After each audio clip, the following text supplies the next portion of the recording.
So yesterday we have seen India-Pakistan, India-Afghanistan relations, right? Like the continuation of the same will be India-China relations. Why is China important for India, or how does China affect India's interest is the core. If you remember, one of the first things or one of the first lessons that I have mentioned is Indian foreign policy independent of China, or are we responding to China? That was the question. Do you remember?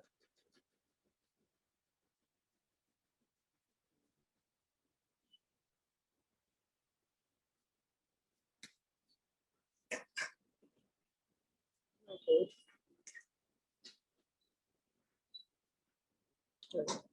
So today we will be discussing about China.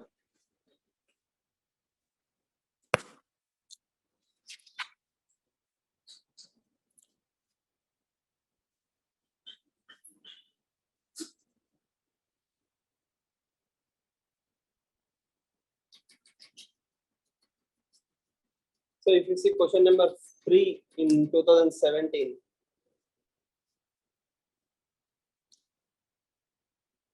China is using its economic relations and positive trade surplus as a tool to develop potential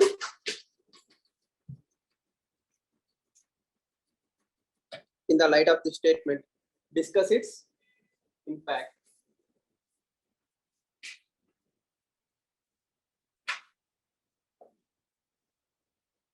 Okay. Now, with every other country, what are the common things that we remember? Yesterday you tried to tell me like water issues, border issues, China's expansionism. With China, what are the common themes that you remember? You know China, right? Like where is China? What is China? Did China come up in our discussions? Yes. So probably no class will be, at least higher class will be complete without discussion on China. China is the most simple or significant impacting factor on India's foreign policy decisions. One of the determinant. Either if you take geography or any other concept, China will be the common factor. So before going into that, have you read yesterday's article? Which one? China reduced its poverty. Is it relevant to IR? Yes. So we are in IR class, right? Yes. No? What did you understand from that article? So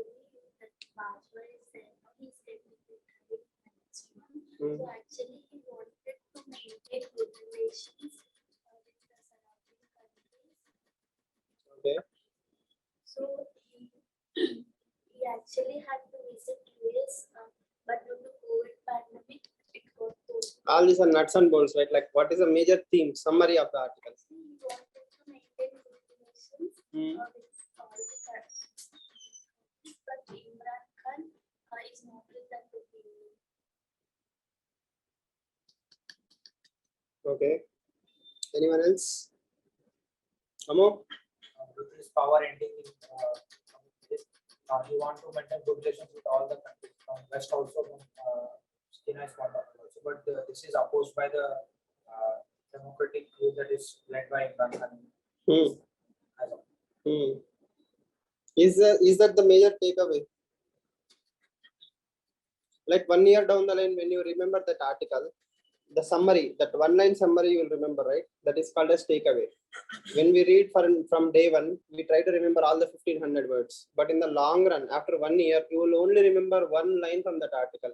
What is that one line that you will remember from that article, even after 1 year? Now think from that point of view. Anyone else online? One-line summary. India should not worry about Pakistan talking to US, resumption of the relations with US. Sooner than later, we must resume dialogue with Pakistan. It will be better for both of us. We should resume dialogue with Pakistan. That is what Raja Mohan said. With complete international isolation is bad. I mean, whatever Pakistan does, complete international isolation is not something benefiting for India, at least, is what This is the argument was. Mhm. That's what I understood. Okay. So I take it the rest of you haven't read that article. Okay. So again, the major distinction that you can notice as a beginner in that article is he clearly talks about military establishment and political establishment as two separate entities. When you talk about India's foreign policy, we talk about Indian Army, Indian Navy, Indian whatever, or Indian government. Everybody is in the same line. There are no two parallel tracks. Okay. If India says something, Indian Army will say the same thing. Indian employees will say the same thing. Politicians will say the same thing. There are no two opinions on the same thing. But when it comes to Pakistan, there is no clear-cut foreign policy. Okay. Here also there are many players who influence foreign policy, but all of them more or less will be in the same line. If government says this is final, you like it or you don't like it, that is final. Then army will not make separate statements again. So if as a different country we are discussing what Bajwa is saying and what Imran Khan is saying as two separate things, then there is no coherence. Tomorrow in place of Imran Khan, actually somebody else is already there. Tomorrow somebody else might come there. That means a new person, new foreign policy. A new army general, new foreign policy. So there is no stability, right? If the goalpost is shifting, how can I shoot? If the goalpost is fixed, okay, no matter who comes, the goalpost is there. Goalkeepers might change. Here, the goalpost itself is changing. So that's a huge problem. So we cannot have stable dialogue with Pakistan unless there is stability from Pakistan's perspective also. Okay, even Pakistan need to realize. You can connect this article to one more article. Yesterday I was mentioning, right? F-16 deal with USA. So what happened in that simple deal? Normally, Donald Trump, when Donald Trump was president, he said one line like Pakistan is taking all our money freely. Pakistan is not giving or doing anything for us. So we should not have any deals with Pakistan. Okay. So technically the term is freeze of relations. So what India and Pakistan right now have is deep freeze. That means it's like status quo. Nothing is happening. What happens in deep freeze? It will be there 6 months also. It's in deep freeze. Okay. No movement whatsoever. Okay. Donald Trump said like Pakistan should be banned or temporarily put under freeze. No dealing with Pakistan. Then now Joe Biden came and he said it's okay to give certain aircrafts to Pakistan. It's around 450 million something deal. The reading between the lines, there is a concept called as reading between the lines. If you read between the lines, it's more of an economic deal. That means the Lockheed Martin, the company which made those fighter jets, needed some money. Okay, so they are looking for potential buyers. So all these third world countries are potential markets for weapon manufacturers. Russia sells weapons to India. That is why Russia and India are also good friends. The moment you stop selling, or if tomorrow Indian Parliament makes a law saying, Russia is violating human rights, we will stop buying weapons from Russia. Do you think Russia will be same good friend to India? Definitely, it will affect our economic interest and their relation towards us. So wherever money flows, relations will be good. Where money doesn't flow, relations will be affected. That is a major lesson we have to take. Okay. And Jaishankar said that all of us know where the fighter jets will be deployed. That means it will be deployed on Indian borders. But again, we are better equipped. America also defended by saying, there is no status quo. That means we are not giving them better advanced versions of aircrafts where you will be affected. Yesterday I told you, right? If America gives a Mach 5 aircraft to Pakistan, Pakistan will have advantage. Right now, F-16 or whatever weapons India have maintains the same status quo. The number changes, but that does not mean one is higher or one is lower. Okay. Yeah.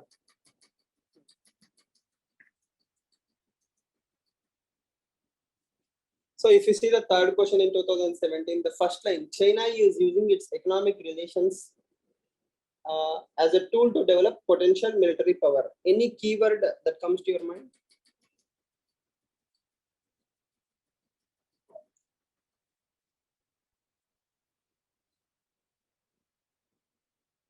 Soft power. How is it even soft power? They are not using any weapons or military sort of things to have control over Russia. They are using the economic relations. Isn't it weaponization of economy? It's weaponization of economy and trade, right? See, I have money, I'm using that for my own purposes. Okay, so that is very important for you to remember. Yeah. Supply chain weaponization, soft power into hard power. Basically, economy is not exactly soft power, right? If you are using economy for, let's say, humanitarian assistance, you are giving welfare or free grants, like grants, not loans. Grants means one time thing. Okay, you take it, you don't have to give back. All those things are soft power. But if you are using your trade as a tool, then that becomes a problem. So today we will briefly discuss China, because China is a major topic. Then it will cover all the three neighbors like Pakistan, Afghanistan and China. The three major sites will be covered. The rest will be like bordering nations. So first, the heading is China. Under China, what is the first and most obvious issue? Border issue. All of you know the points, right? Write down the points.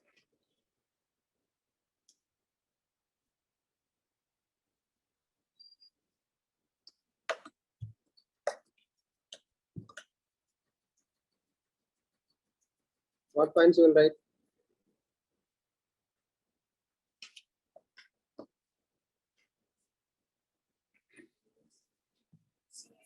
LOAC. Homework, right? I told you to find out the difference. How many of you found out? What is the difference? See the border between India and Pakistan. LOAC is between India and China. I showed you on the day one map itself, right? It extends from northern part of India to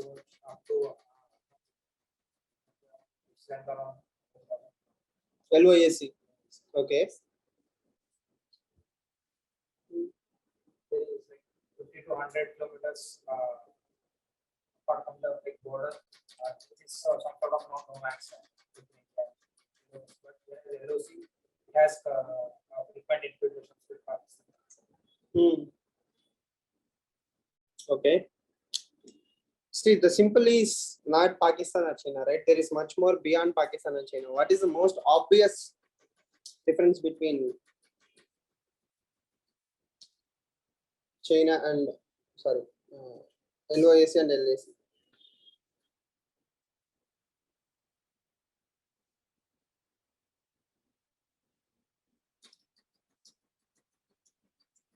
It will be nice if you can tell me.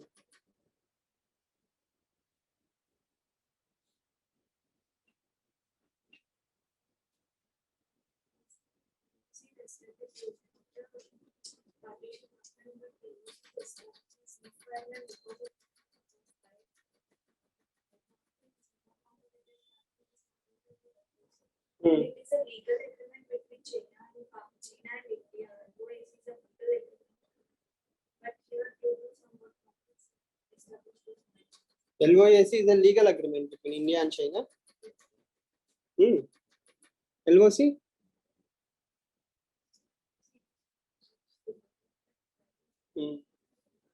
Again, you're stuck at countries, right? India, Pak, India, China. Is LAC agreed upon? Is line of actual country agreed upon? China does not agree with LAC. LOC? Pakistan agrees for LOC. So homework is incomplete. Try to find out more details about LAC and LOAC tomorrow. I want you to find out whether LAC and LOAC are agreed upon. That means, are they recognized by the opposing countries? For example, LOC. LOC is a boundary line or a border line that is between India and Pakistan. Is Pakistan also saying LOC is where exactly LOC we say it is? Okay.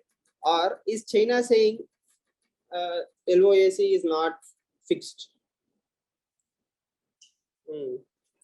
Tomorrow find out and let me know. Okay. A bit more homework, not anything new. So first point in India.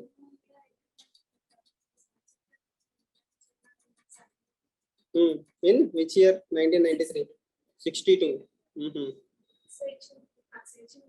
and now value Mm. It's not the end. Mhm. First, it was agreed between two countries, but they have lost. China is crossing the line. Okay, then where does McMahon line come into the entire picture? Where is McMahon line? Have you seen it in the map? Yes. McMahon line చూడలేదా map లో? చూసినట్టే ఉన్నాను. గుర్తులేదు. No problem. Write down the first point. Border issues, right? China claims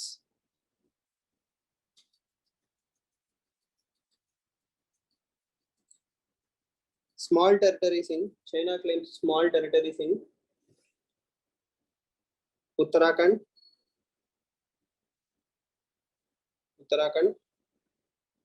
Himachal Pradesh,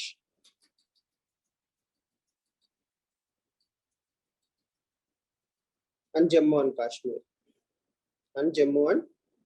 Kashmir. And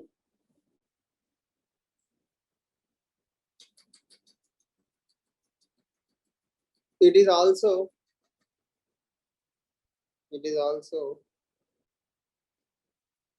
claiming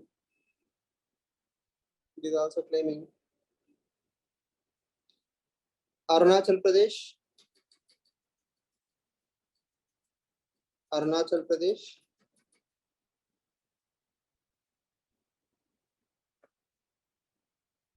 full stop, Arunachal Pradesh, right? Full stop. So that means China is not only claiming one part of India, China is claiming large part of India. If you see, for example, Arunachal Pradesh is clear cut within India. There is no dispute. But what China tries to do is recently it started renaming some villages in Arunachal Pradesh. Okay, or if someone from Arunachal Pradesh applies a visa to China, they're giving something called as a stapled visas. So normally it's an international practice that if you give a stapled visa to someone, okay, that means you take a pamphlet or something and put it, it's like a disputed territory. So China is trying to say that Arunachal Pradesh is a disputed territory. Is it actually a disputed territory? No, it's a part of India. But China wants to create a lot of pressure on India, saying that Arunachal Pradesh belongs to us. For example, there is a very famous monastery called as Tawang Monastery. Okay, Tawang. It's in Arunachal Pradesh. Okay, so for example, if Dalai Lama, President of India, Prime Minister of India, or any famous Indian personality or politician wants to go to Tawang Monastery, China cries or China raises objections, saying that how can they go to Tawang Monastery? That means indirectly it is trying to dictate what is happening in the country. But if you remember the Panchashila agreements, what are the Panchashila agreements? One of the most important point of Panchashila agreement is non-interference in each other's internal matters. What happens within Arunachal Pradesh is India's internal matter, right? China has nothing to do with that, but still China claims. Next, we have to respect each other's territorial integrity and sovereignty. Okay, you lay roads through our Ladakh. Okay, yes or no? Pak occupied Kashmir. Then again you claim villages in Arunachal Pradesh. You are not respecting my sovereignty, right? All these are major problems. Next, line of actual control.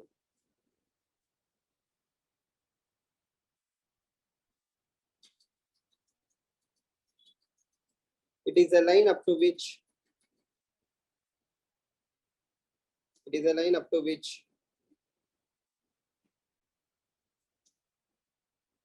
each side exercises actual control.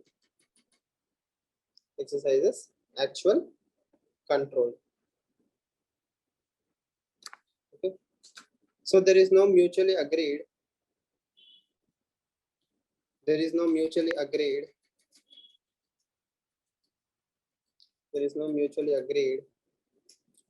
line of actual control. Okay, see, one important point you have to remember is line of actual control is flexible according to China. Okay, in China's mind, line of actual control is flexible. That means if let's say this is actually line of control, line of actual control. Okay, this is perceived boundary. Then it is not a permanent boundary.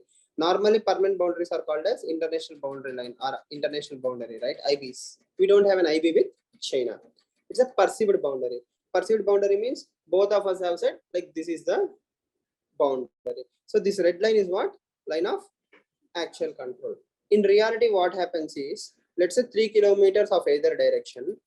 Okay, there will be something called as patrolling points. PPs, patrolling point. Let's say this is patrolling point 15.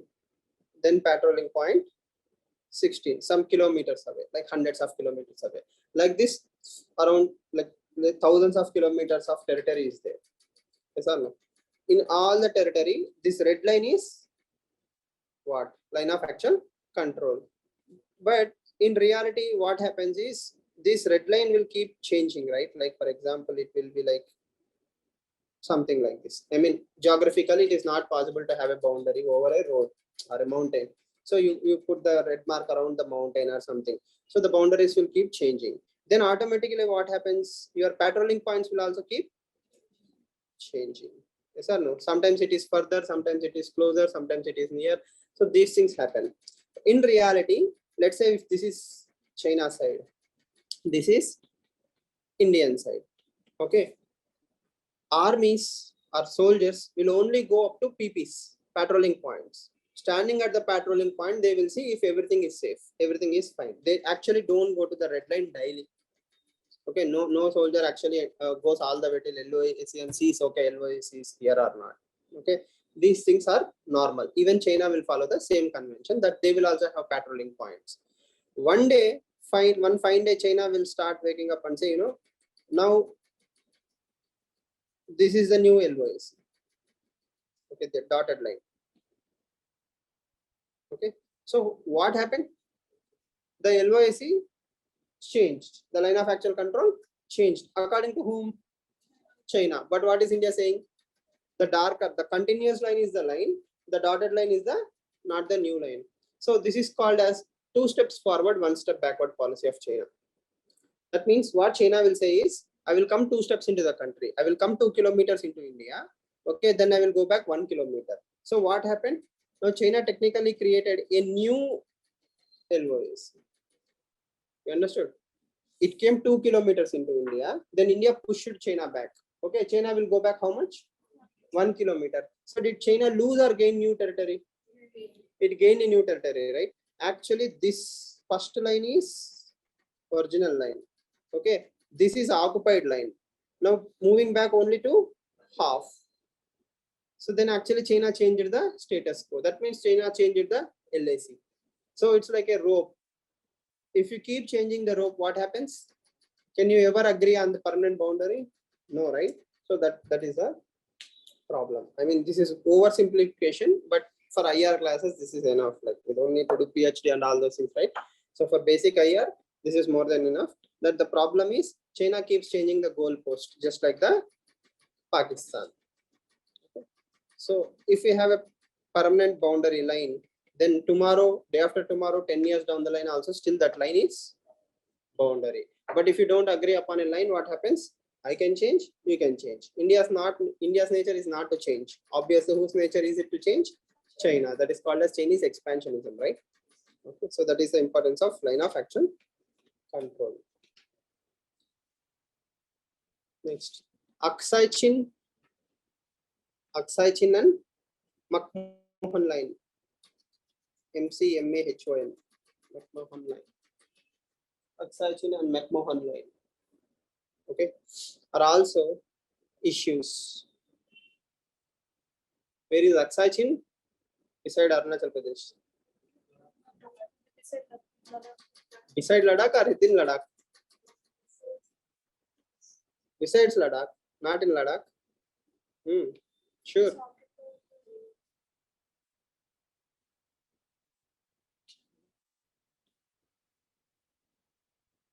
Try to remember where is Ladakh.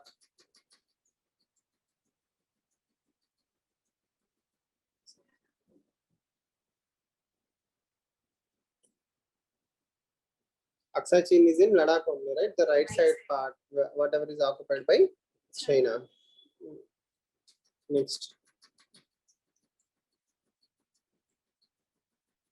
Threats and issues. Side heading. Threats and issues.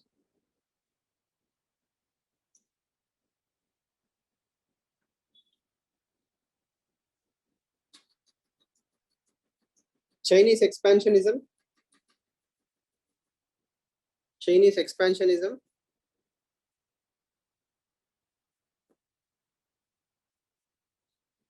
And China's salami slicing strategy.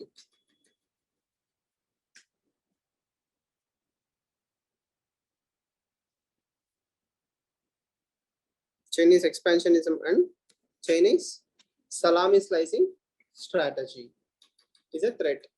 Obviously, that is a heading, right? Threat. You remember threat, salami slicing, expansionism? Yes.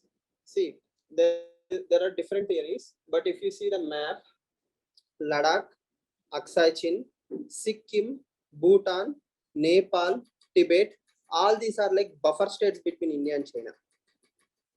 Okay, it's called as five-finger strategy. Again, not needed for general GS, PSIR more or less. So basically, it simply says that there should always be a buffer between India and China. Unfortunately, China have its own philosophy that is called as one mountain, two tigers. That means in a mountain, there cannot be two tigers. There should be only one mountain. Okay, if Asia is considered as a mountain, who is the only threat in Asia to China's rise?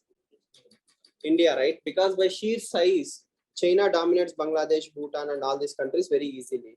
Russia is more of a ally rather than an enemy. Plus, Russia is not an economic threat to China. If Russia was also doing well like India, politically stable, money is fine, no sanctions, then probably China will have a different strategy towards Russia.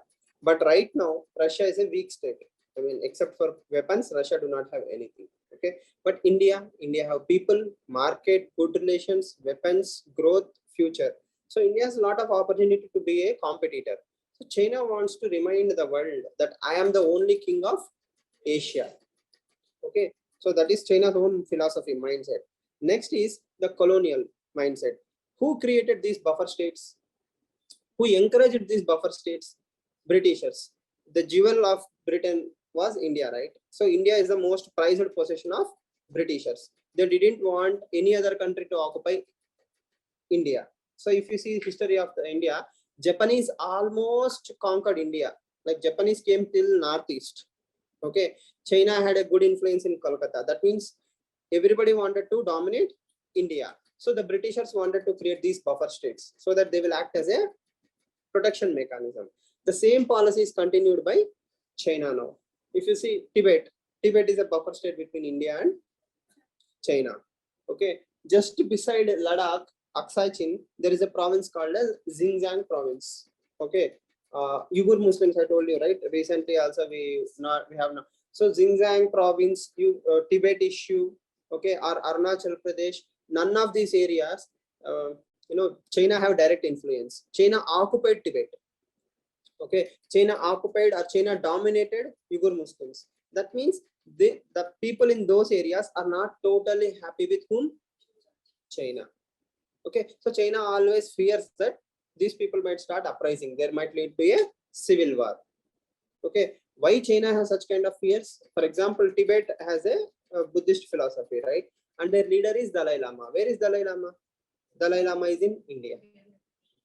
Dalai Lama is in India. He's a refugee, right? So China fears that if tomorrow Dalai Lama says Tibet belongs to Tibet, not China, then that might lead to some causes. See, if you win somebody's hearts and mind, you need not fear. Like tomorrow, if somebody comes and tell Andhra Pradesh people that you don't belong to India, nobody cares about that statement. Why? People from Andhra, Telangana, Karnataka, or whatever state, they are beneficiaries of India's greatness, right? Like we are receiving the fruits of being a part of India. So why will I even think of going away from India? Yes or no? There is no logic. But if I go to Tibet and say, Tibetan people, you are being fooled by China, you should not be with China, at least they will think about it. Why? They are not there happily. They are there by force. So this is the biggest fear of China. The buffer states are strength and weakness to China. Why strength? They create a gap between India and China. Why fear? It was occupied, not won. If you win somebody's hearts and minds, that means if you win them by loyalty, they'll always be there with you. But if you use force, it creates a problem. So that is what recently we are trying to do in Kashmir also, right? We are trying to win the hearts and minds. We are promoting them tourism. We are providing them employment, skill development, and all these things. That means future generation of Kashmiris should remember India as a part of. They are part of India, and India helps them, not as a enemy. But if you use Armed Forces Special Power Act, kill everybody who says anything against India, then it creates an atmosphere of fear. The same with Naxals also. Rehabilitation programs are more successful rather than encounters. Okay. See, if you encounter someone, what will happen? Somebody from his or her own family will join the Naxalism again. But if you give them rehabilitation, for example, if you give them 10 lakhs to set up a Kirana store or start farming or something, that family will remember you for the rest of their lives. So winning hearts and minds, that is a strategy in itself. Clear? So what was the last point? Chinese salami slicing strategy. Next, strategic encirclement of India. Strategic encirclement of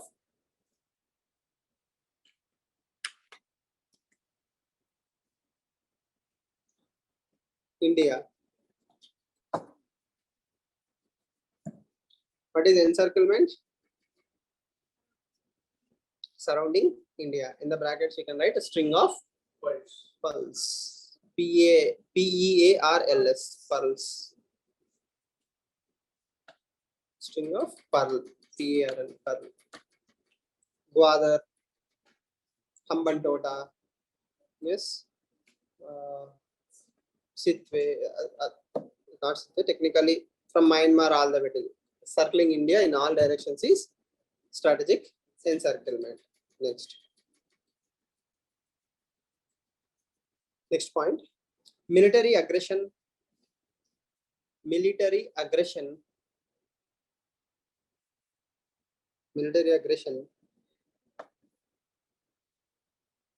Example, Galwan. In the brackets, Galwan Valley.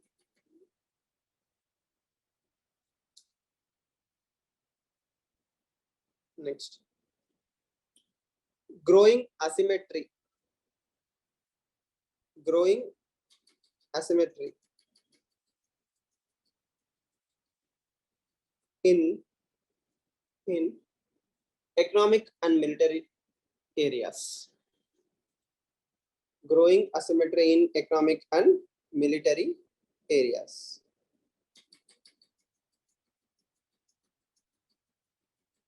What is the meaning of the word asymmetry? ASYMMETRY, asymmetry. Then why not call it as unequal?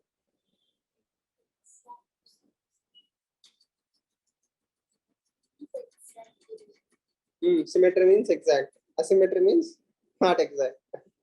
Why are we not calling it as equal and unequal?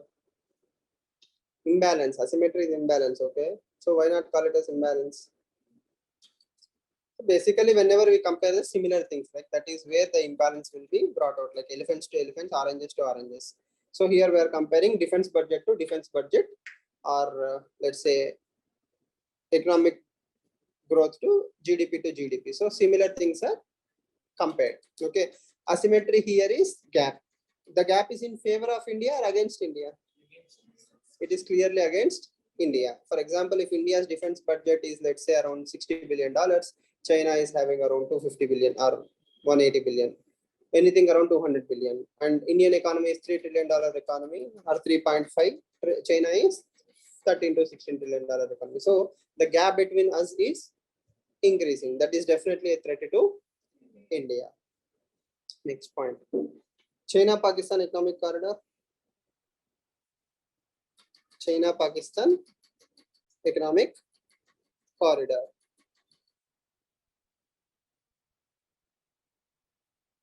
Yes. Next. Increased footprint.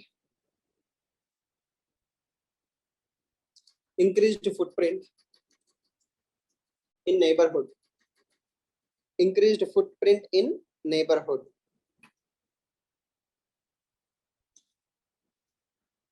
How? String of pulses. Okay, already done. Belt and Road Initiative. BRA. BRA plus debt trap diplomacy. BRA plus debt trap diplomacy plus checkbook diplomacy. I will tell you. BRI, Belt and Road Initiative, plus debt trap diplomacy. DBT, debt trap diplomacy, plus checkbook, CHEQBUE, checkbook diplomacy. Okay. So BRI, all of Belt and Road Initiative, it's a infrastructural projects. That means, let's say I'm a Myanmar, I'm a Bangladesh. Then China will come and say, do you need new ports? Do you want to construct new dams, airports, or metro? I will give you money. So investment in infrastructure by China is Belt and Road Initiative. The countries will also be happy. So for example, Myanmar have a metro, that will be a pride for metro. I have a Myanmar people, right? Belt and Road Initiative is simple. Debt trap diplomacy, China, Sri Lankan example I told you, Hambantota port, right? Like, I will give you money, you cannot pay interest, you cannot pay the principal, I will occupy that for a long amount of time. Okay. See, the simple difference here is the port will belong to Sri Lanka only, but it will be leased to China for certain amount of years. So who will control it? China. Okay. Next. Checkbook diplomacy, specifically mostly seen in context of Bangladesh. As you might have seen in old Telugu movies, what is the rich father of heroine will do? He will tear a checkbook and he will throw it at the hero's face, right? Blank check, fill whatever number you want. Okay, yes, that is technically checkbook diplomacy. Okay, that means giving freedom to the borrowing nation to borrow any amount of money whenever it needs. For example, Bangladesh says, I might move towards India, then take money. Checkbook diplomacy. So the ability to throw money whenever there is a problem is checkbook diplomacy. Obviously, people who have money will have a lot of friends. Yes or no? No? Next. China is having $50+ billion trade. $50+ billion of trade with India's neighborhood. With India's neighborhood.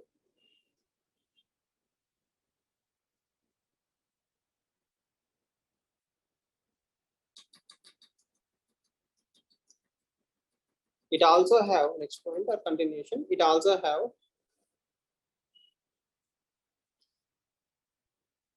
$100+ billion investment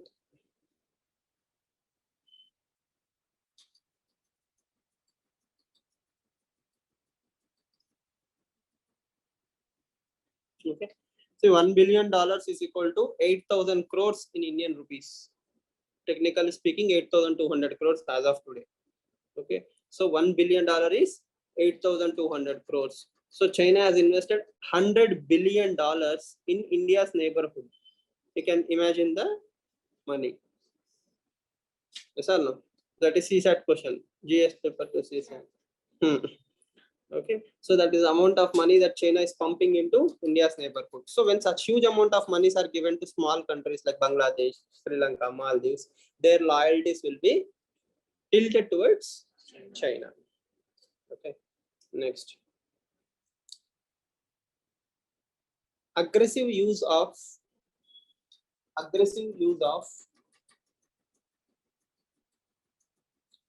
Chinese card. Aggressive use of Chinese card by India's neighbors.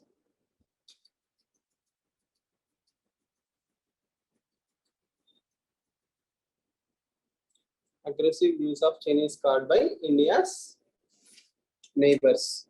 What is Chinese card? CARD card. as a layman, I'm pretty sure most of you are hearing the term for the first time, right? Like Chinese card. What is Chinese card? In your understanding, what can be Chinese card? Guess there are no wrong answers. Anyhow, all answers are wrong answers, right?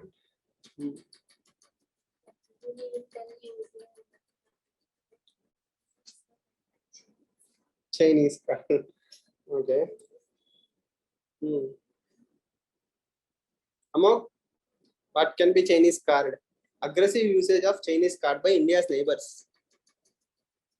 Using the name of China in building of between India's relations with India by our neighbor countries. Almost there. How exactly does that work? So if you don't provide me financial assistance, then I will take it from China. Simply put, that is the best way, right? That means, let's say Bangladesh. Bangladesh is getting assistance, friendship money from India. But if Bangladesh feels I'm neglected, I'm not getting enough money from India, then it will say, I will go to China. I will become best friend of China. So China will say, oh yes, please come. And China will give it a lot of money. So this is called as Chinese card. The best case scenario is Maldives. Whenever Maldives feels like, I need more money, it will say, I'm going towards China. Then India will say, okay, I will also give you money. In spite of that, Maldives might still go to China. The thing is, if Chinese card exists, Indian card also exists. That means whenever they are angry on China, they will say, I will go back to India.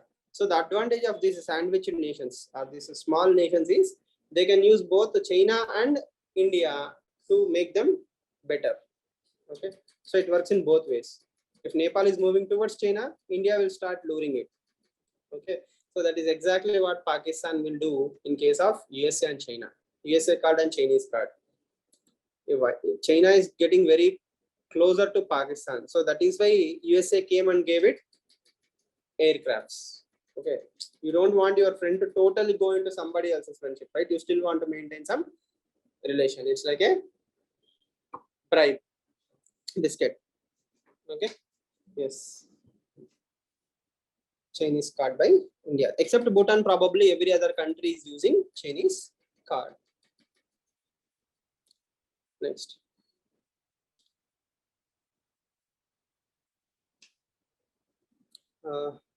China's wolf warrior diplomacy. China's wolf warrior diplomacy to remind India of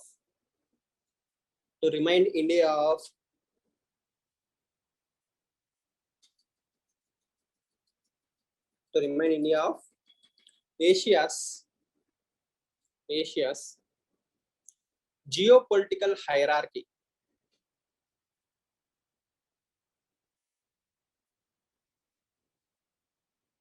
Geopolitical hierarchy. No, what is wolf warrior diplomacy? Wolf is fox. So don't mistake wolf and fox, right? Foxy is fox. Machiavellian is foxy. So wolf warrior diplomacy. Well prepared and tough negotiations.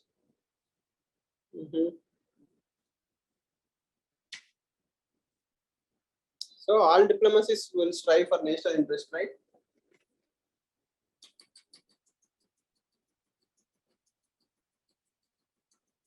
Have you ever heard about wolf?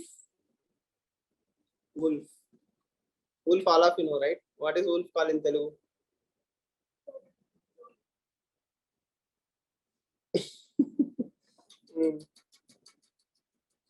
Sure. Okay. Fox is? So what is difference?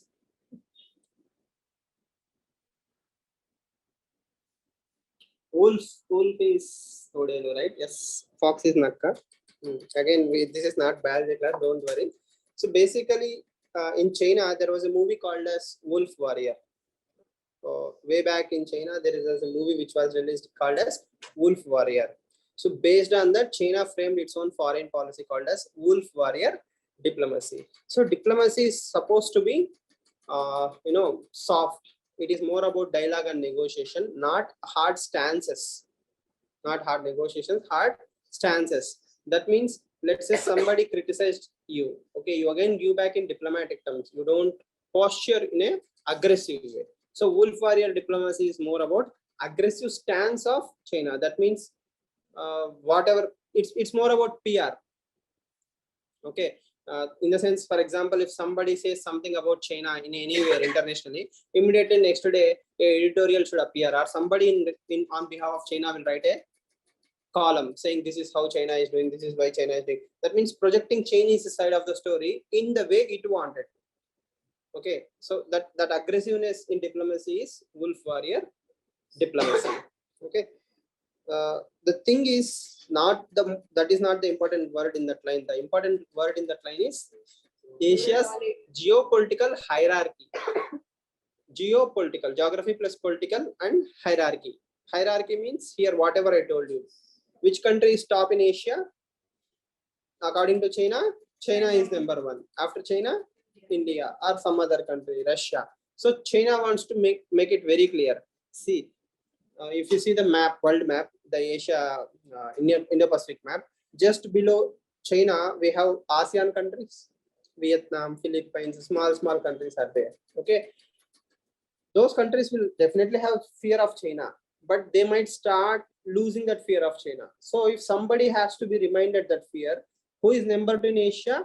India. So if India can be humbled by China, that means if China can attack India, in spite of knowing China, India is a big country, nuclear country, what guarantees do Philippines or Vietnam have?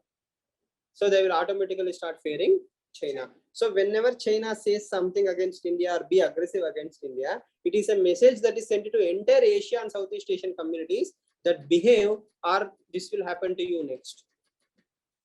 So if China attacks Philippines, there is no solution for the Philippines, right? Like it cannot defend itself. China is a huge, mighty country. Philippines is a small, tiny island nation. Yes or no? So automatically all these small island nations will think, okay, I should not go to war with China. It's better to be silent. Think about it. Pakistan and China going to a war. Pakistan's size is $300 billion. China's size is $16 billion. Okay. The foreign reserves of China are much bigger than Pakistan's entire economy. Right? So if Pakistan is suffering for 6 months, Pakistan will be literally collapsed. So no, war means money, right? You have to spend money, pay soldiers, feed them. Your economy will collapse. No FDI, no income, no business. Everything will be blocked. You'll suffer like anything. But China, it won't affect China even 1%. So that is what it is. Next.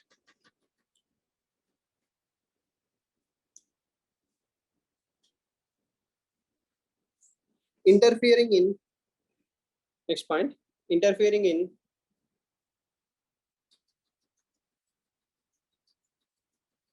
India's internal matters.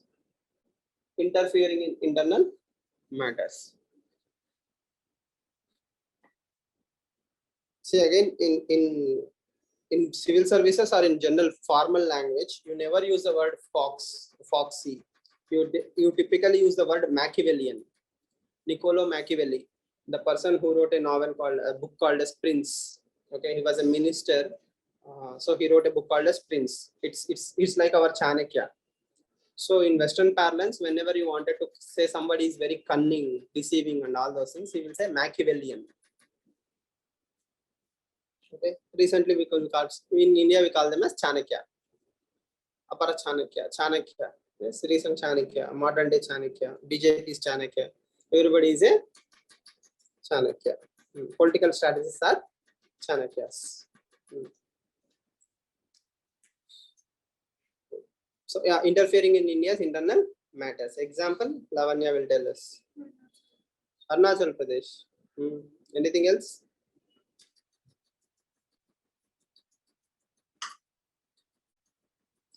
Statements about Article 370. So whatever happening in Kashmir also, China tried to give statements. So that is not good for India. See, Kashmir is purely India's internal matter. No country has the right to say whatever it is. Okay. So China should not interfere in India's internal matters. Next.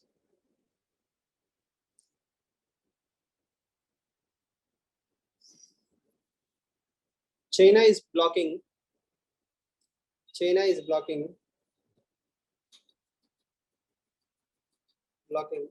India's entry into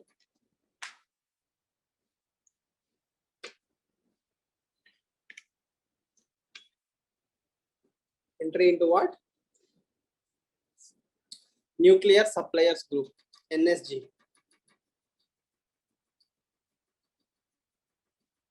Nuclear Supplier Group or Nuclear Supply Group, NSG.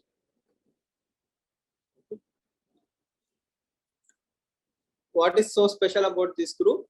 As you know, there are certain treaties like NPT, Nuclear Proliferation Treaty, or CTBT, Comprehensive Test Ban Treaty. You don't have to remember all these things, but simply remember there are certain nuclear agreements in the world which stops proliferation of nuclear technology and nuclear material.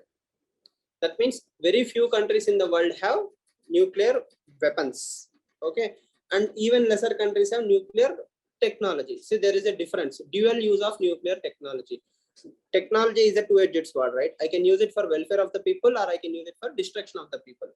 If I use nuclear technology for killing people, it is nuclear bombs. If I use nuclear technology for producing energy, that is peaceful usage of nuclear technology. So this nuclear supplier group is a large group, around 40-45 members. What these countries will decide is which country should get nuclear material. For what purposes? For example, if you are a member of NPT, Nuclear Proliferation Treaty, you can transfer nuclear weapon among each other, nuclear technology, nuclear raw materials, uranium, something, just for understanding sake. Okay. But if you are not a member of NPT, if you are a member of NSG, you are eligible to get nuclear material for what? Energy purposes. Okay, this is the advantage. Okay, so this is an important point. Please remember, you don't have to remember everything, but at least remember the macro perspective that nuclear supplier group is important for your prelims. Okay, and India is not a member of NSG. The only country blocking is China. But small twist in the story is, way back in 2008, we have done something called as 1-2-3 nuclear deal with USA. I told you, right? Manmohan Singh has made sure that 2008 nuclear deal is there with USA. In that deal, America pushed everybody to give a waiver to India. That means though India is not a member of NSG group, technically it can receive all the benefits of NSG groups. Okay. In 2008, we promised the world two things. One is military, one is energy. We will bifurcate two separate things. Nuclear power stations or whatever. Okay, IAEA, International Atomic Energy Agency, it can come and check everything. We will do everything legally. No problem for us. Okay, this is the advantage.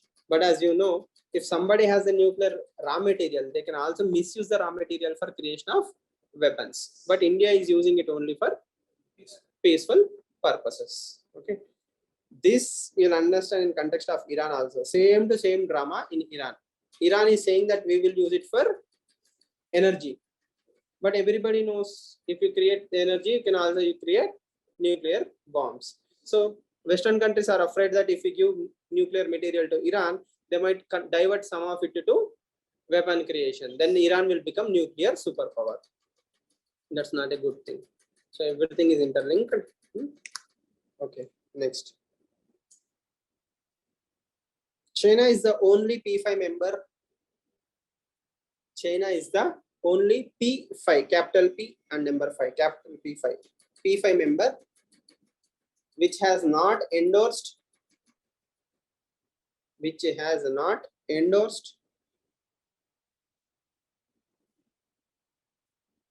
India's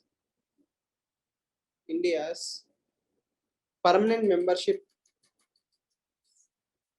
which has not endorsed India's permanent membership to UNSC, United Nations Security Council. I assume you know who are the P5 members? P5 countries. Okay. What is so special? In UNSC, there are permanent members, non-permanent members. Permanent members means veto power. There are 5 countries. 5 countries will have veto. That means if any bill is brought, if a country says no, the bill is dropped. Okay, that is the power of veto. USA, Russia, China, France, Britain. USA, China, Russia, France and Britain. These are 5 countries. These are P5 members. If a bill is brought by any country against any country in UNSC, because UNSC means Security Council, it is the most important body for security of the world. So if tomorrow somebody comes against Russia saying Russia should be punished because Russia is doing war crimes in Ukraine, then Russia will say no. If Russia says no, the bill will be dropped. Why? Russia is a P5 member. Russia have veto. Okay, so India should also be one of those permanent members. P5 should be expanded. That is an entire topic, one day's topic we will discuss even this reforms. But simply, China is not happy. The rest of the 4 countries have endorsed India's membership. Which 4 countries? USA, China, Russia, France. Everybody said it's okay for India to be a member of UNSC. But the only country which never said anything is China. But again, all those other countries also are very smart. UNSC reforms will never happen. Okay, or at least not immediately. So that is why they say, okay, take it. No problem. When it happens, that is when the problem happens, right? First of all, we should ban UNSC. Okay. Are we clear on UNSC point? 5 countries, veto power. Veto means saying no. No means no. The bill will be dropped. In newspapers, you will be reading UNSC resolution has been brought against Russia. Russia vetoed it. China vetoed it. So whenever you hear, we are talking about UNSC, Security Council. Last point. Hydropolitics. Hydropolitics.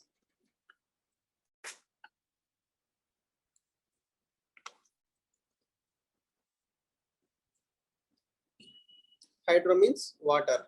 Politics means politics. Example, China constructing dams on Brahmaputra River. China constructing dams on Brahmaputra River is hydropolitics. What is Brahmaputra's name in China?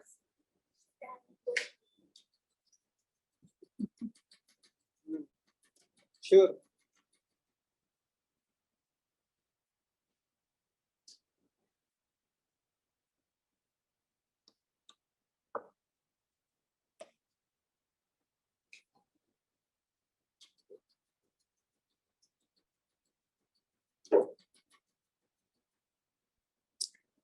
In which state does it enter India?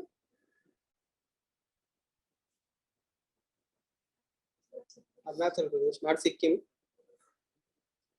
Arunachal Pradesh. Telida? Arunachal Pradesh.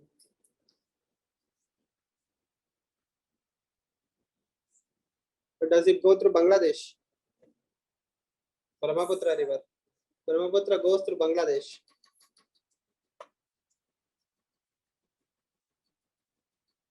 Okay. Next.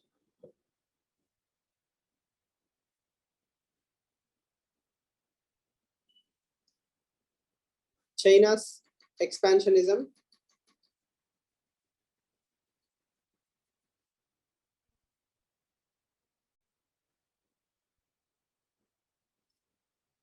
Examples.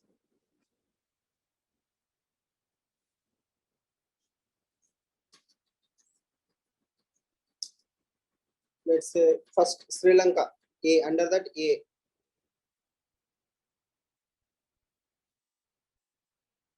What is the name of the port? Write down it.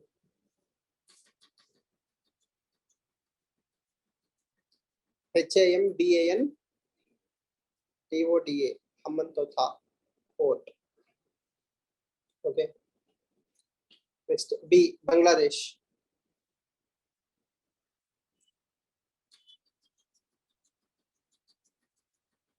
Weapons supply. Weapons supply. plus line of credit. Line of credit.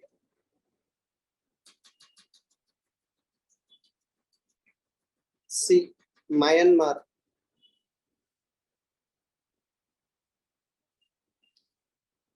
CMEC. CMEC. China Myanmar Economic Corridor. Just like China Pakistan Economic Corridor, China Myanmar also are constructing a economic corridor. Next. D. Maldives.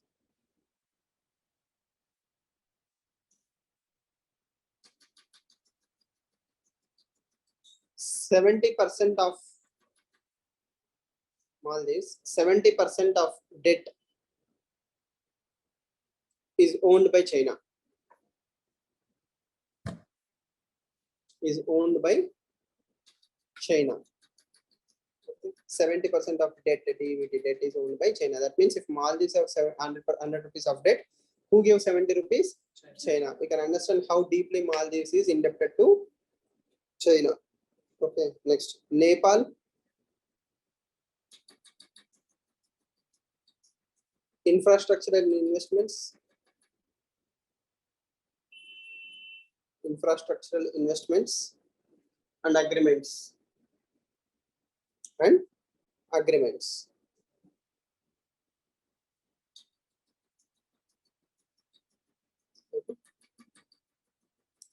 And Afghanistan not needed, but Afghanistan, you know, minerals, right? You remember minerals. You don't have to write. If you can remember minerals, that's fine. No need to write.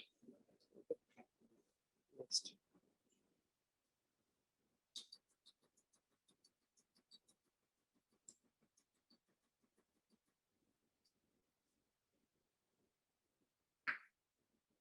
Pakistan CPEC. I mean, that is something that you will not forget, right? But CPEC is very easy. Convergence.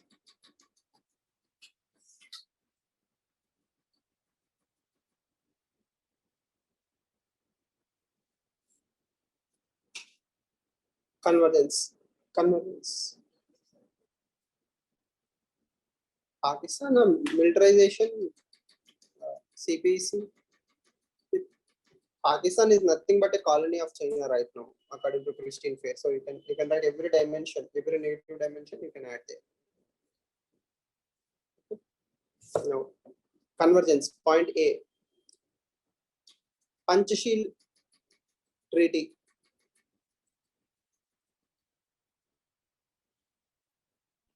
(1954).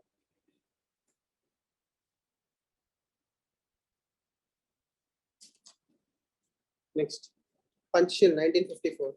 Next. Agreement on peace. Agreement on peace and tranquility on border. Agreement on peace and tranquility in the border. 1993. Peace and tranquility on border. So this is a single biggest landmark agreement between India and China from 1993 all the way till 2021 till Galwan mostly. Okay, we had a very stable kind of relation with China, though we had some skirmishes, but we never had a problem with border in relation to China because of the 1993 border peace and tranquility agreement. That is both blessing and a problem. Why blessing? Because after 1993 agreement till 2020 we were happily ignoring the border issue. India was never putting pressure on China to solve the border problem. Right? We had some solution. We agreed, right? Like let it rest. So we ignored the border problem. But thanks to China's adventurism in Galwan, we finally woke up saying we will never settle problem with China unless we have a permanent boundary. Next. Border Defense Cooperation Agreement 2013. Border Defense Cooperation Agreement 2013.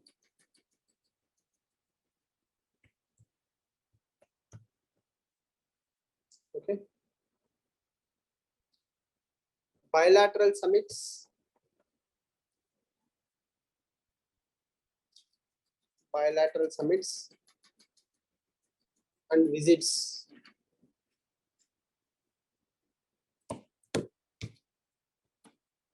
Next point, mutual interest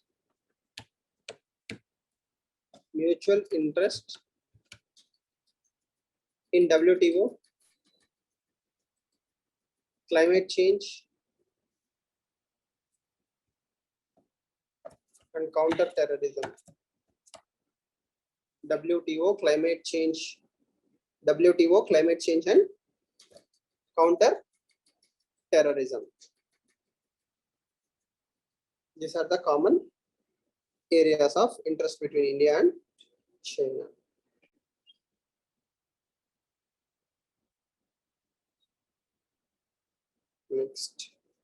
Next heading, trade.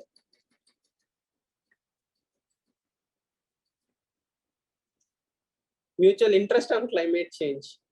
Interest in the sense, say they also want to work on reducing carbon emissions. We are also interested in working carbon emissions. So mutual interest in climate change means wherever we are working on climate change, they are also interested. See, there is no planet B, right? Like we only have one planet, so everybody have a common interest. So whenever I say climate change, that means everybody wants to reduce carbon emissions. Everybody wants to move towards electric vehicles. How far is it true? In Shanghai Cooperation Organization, we meet. There is a concept called as RATS. Okay. So basically, it's an institutional mechanism which says that terrorism should not be promoted. And China says yes, India will also say yes. Again, okay. That's all. You can justify that point by saying China voted against the UNSC resolution. Masood Azhar and others have been declared as terrorists. So China is doing its job, at least on terroristic front. We could not designate him as global terrorist just because of China. But sanctions have been imposed. Half victory. Next, trade.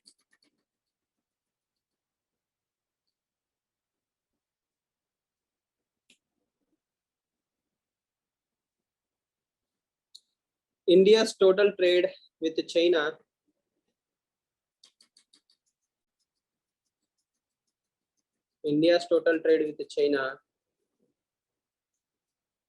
was $125.7 billion. $125.7 billion in 2021. In 2021, of which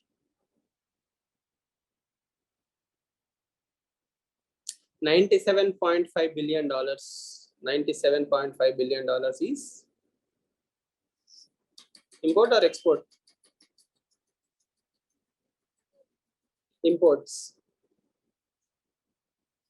So the trade balance is skewed against India or in favor of India? It is against India. That means of $125 billion, $100 billion we have only imported.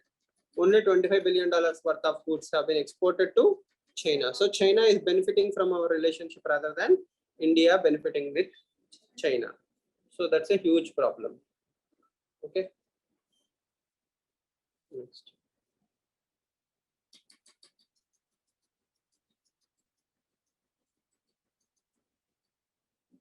Next point. The realization of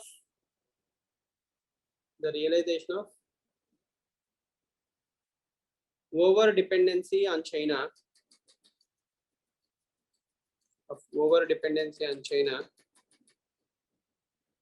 led to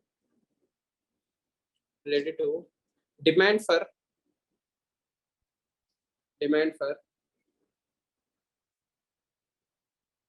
alternative supply chains.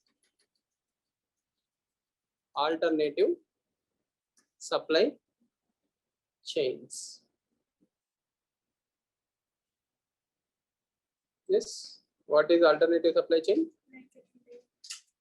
Anything that promotes manufacturing within the country and creates a export mechanism against China. That means all the goods that are coming from China will now be produced in India, and companies are planning to invest in India so that India will be the exporter to the world. Recently, iPhone production will be started in India. So make in India is happening at a rapid speed thanks to alternative supply chain mechanisms. Okay. You can also write one more point.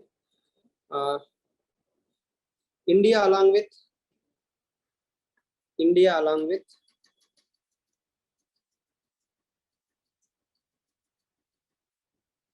Japan and Australia. India along with Japan and Australia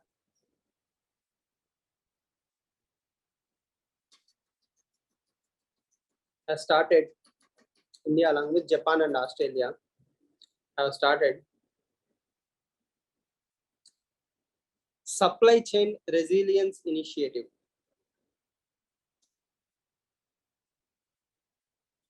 Supply chain resilience initiative.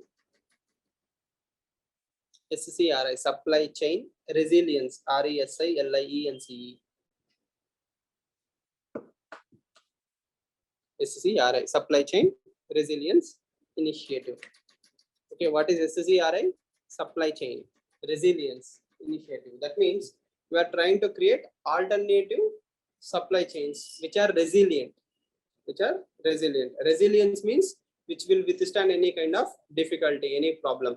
So if tomorrow COVID pandemic is there, if China imposes economic sanctions, we will have supply chains which are resilient to all these kinds of problems. Okay, and India being a good country will not weaponize supply chains. At least that is hope.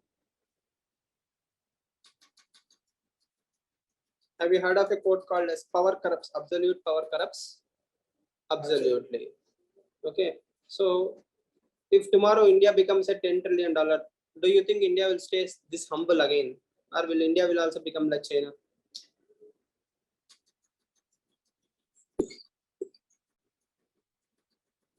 Do you think India will not change? Sure. Right?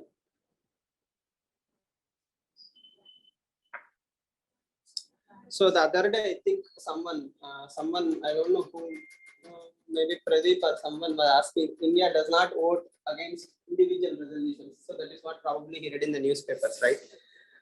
So India did not vote against China.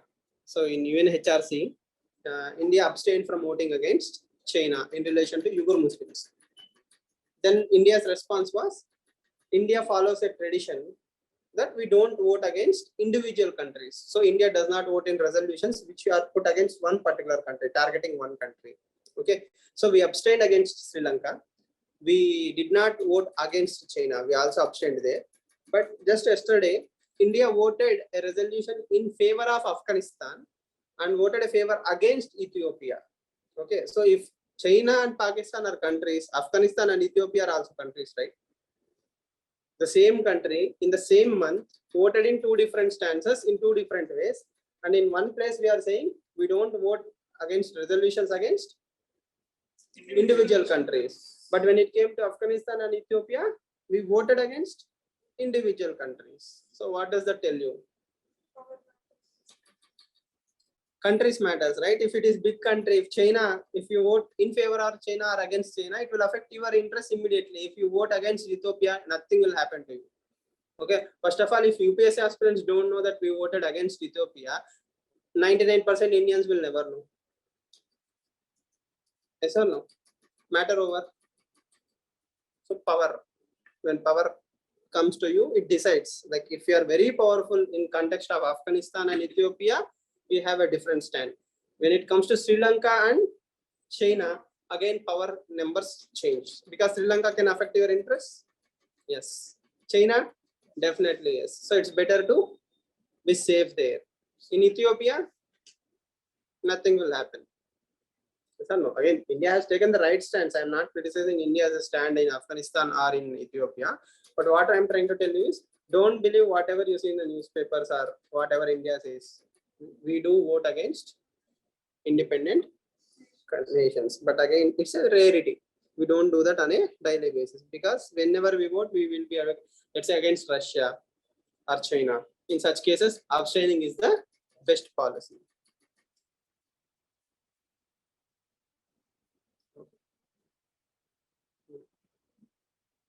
So what have you written till now? Issues, right?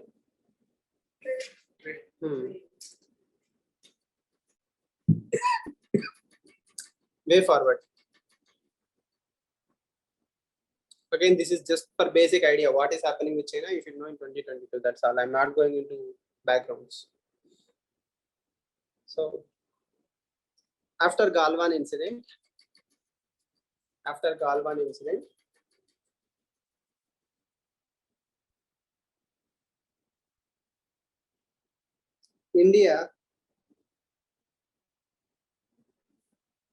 India have adopted after Galwan incident, India have adopted a hard stance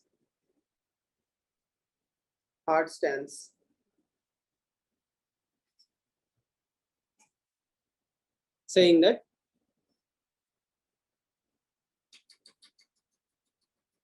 settling border issue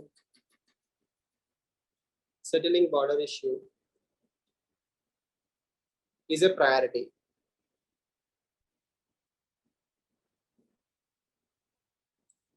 Under that point A, the military and economic responses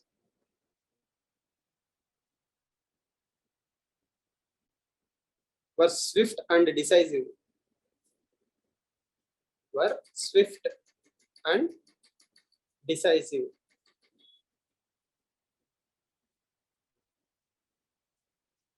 So what happened after Galwan Valley?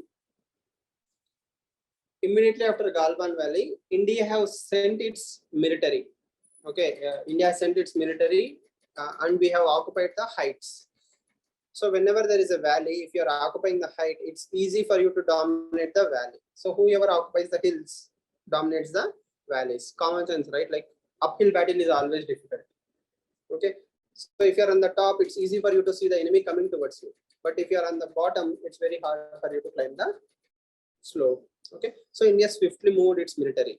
You have to understand psychology here.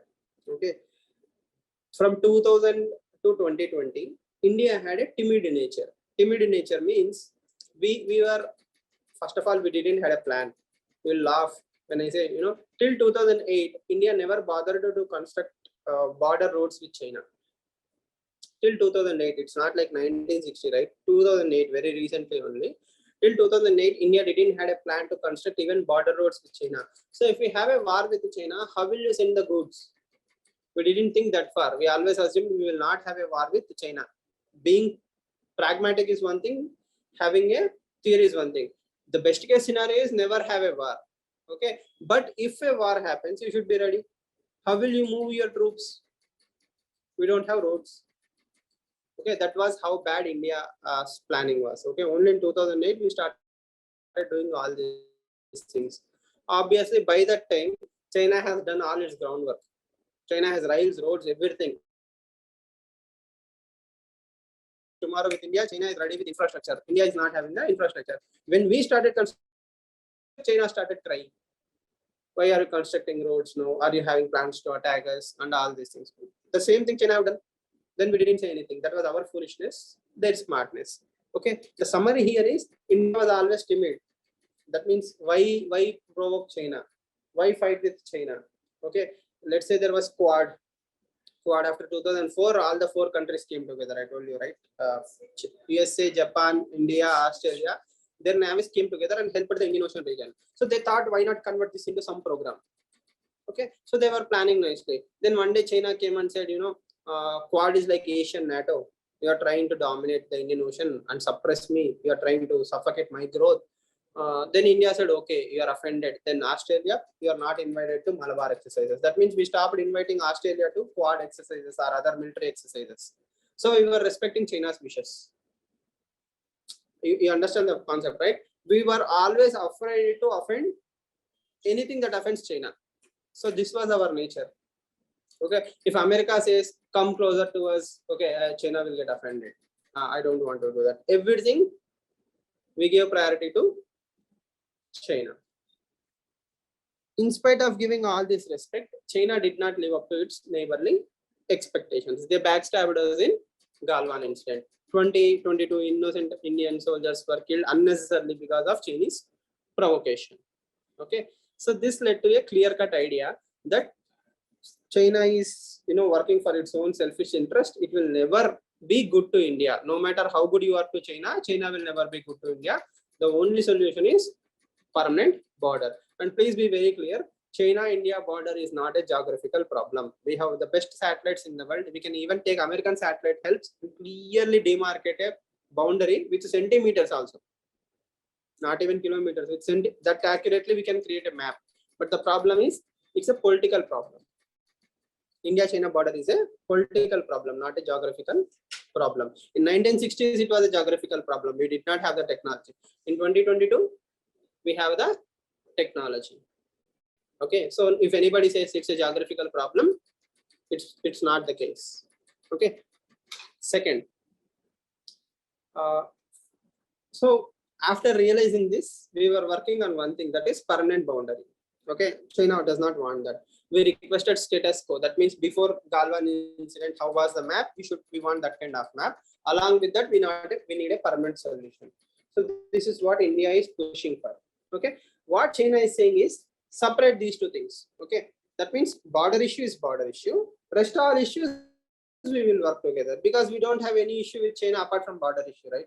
Trade we can continue, business we can continue, imports exports we can continue, supply we can continue. So China is smartly asking, forget borders, we will continue the rest of the trade happily.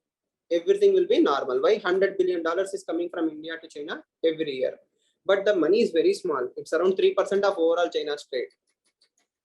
Okay, it's like minuscule. If China is doing 100 rupees trade, only 3 rupees it is doing with India. Okay, it's not a big deal for China, but still, why lose that 3 rupees also? Or at least same time, why lose respect in Asia? If China and India are fighting, then countries will have an option. Okay, should I join in China camp or India camp? So China do not want to give this kind of opportunities. Then India said nothing doing. Border issue and other issues are interlinked. If you want other issues to be solved, solve border issue first. But what China is saying is separate them. If we separate them, what happens again? Business as usual. We will continue the business. China will keep occupying Indian territory. Nothing doing. Both are interlinked. So this is the military response that India is giving. And one more last thing is, we were always afraid to send our air force or something. Not afraid in the sense to unnecessarily provoke. Let's say our aircraft to Ladakh region or Aksai region and all these things. What India recently done is, it has literally sent the MiGs to the Ladakh just for sightseeing. It's a message that is sent to China that, if you try to occupy these areas, our air force is capable to attack these areas also. So be very careful. So indirectly, we are sending a lot of messages very clearly to China that no longer business as usual is okay. Okay. Not only this, we invited Australia also to join the military exercises.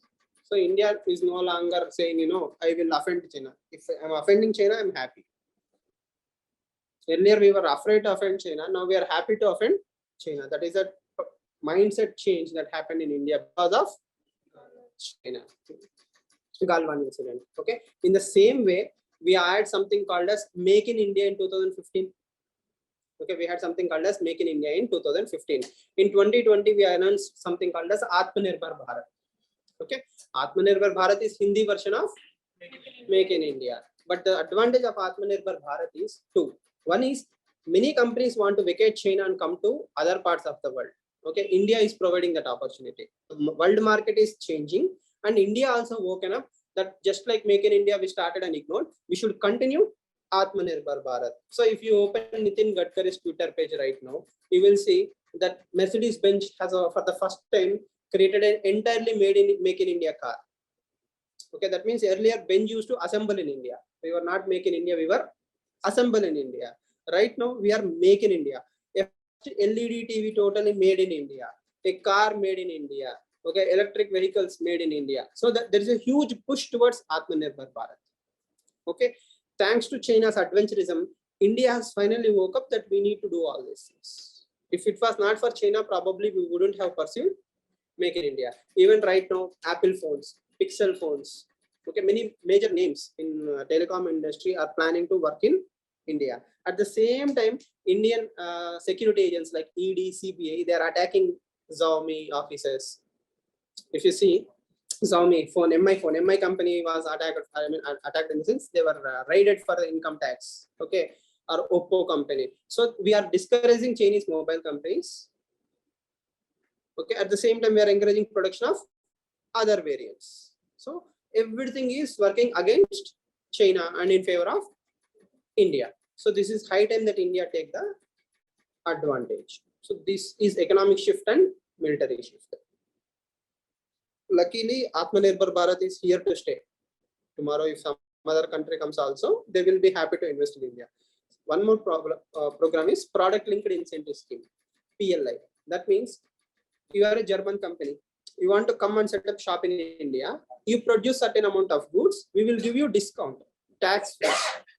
That means we are encouraging more and more companies to come and set up shop in India. We are creating that ecosystems. Right now, many Indians are buying electric vehicles. So there will be demand for electric vehicles. Nitin Gadkari is promoting electric vehicles. So all these things combined are changing the balance in favor of India. Okay. So this is the advantage of China's adventurism. This is our response. Military plus economic response is more aggressive. Okay. Along with this, we banned Chinese apps. We banned a lot of Chinese apps. Yes or no? With Pakistan, we ban cricket. With China, we ban apps. Simple. Any confusions? Any questions?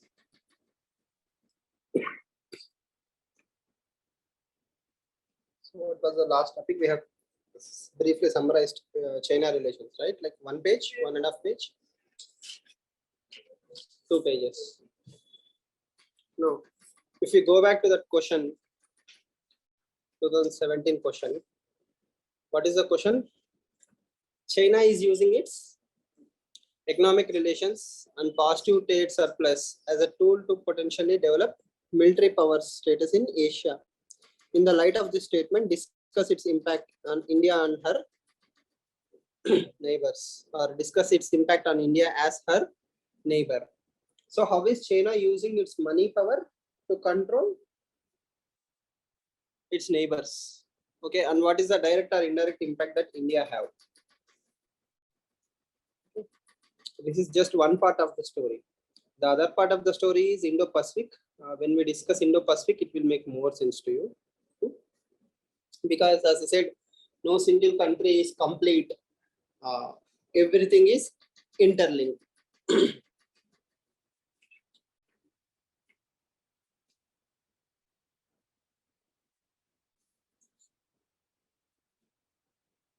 Next, again, as I said, leave one page for China. When we cover Indo-Pacific, it will add some data. So next page, you can write Bangladesh. One sheet is enough. You can start there.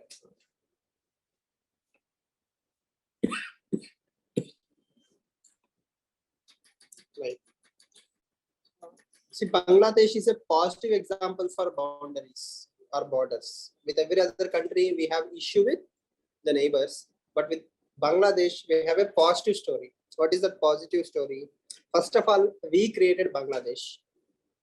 1971 war. India liberated East Pakistan from West Pakistan and helped the creation of Bangladesh. Okay. So who is father of Bangladesh? Ever heard? Sheikh Mujibur Rahman. Okay, so he's called as father of Bangladesh. So in 1971, what happened is when India was partitioned, on the left hand side we had West Pakistan, on the right hand side we had East Pakistan, and there was a strange demand by Nizam of Hyderabad. He wanted a 200-kilometer corridor from Hyderabad all the way to Pakistan. So he wanted a road in the middle of the country so that there can be 3 Pakistans, right? But Sardar Vallabhbhai Patel convinced him the other way, and he joined India, but we couldn't convince the Pakistan. The partition happened, West Pakistan and East Pakistan. The problem with East Pakistan is it is more linguistic dominated region. That means Bangla, the language is more a important factor rather than the religion. Okay.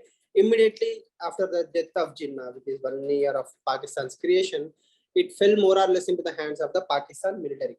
Zia-ul Haq and others came, and slowly Pakistan transformed into a military state from a political state. Then the West Pakistan started attacking East Pakistan. Persecution of minorities, persecution of others, killings, and all these things have happened.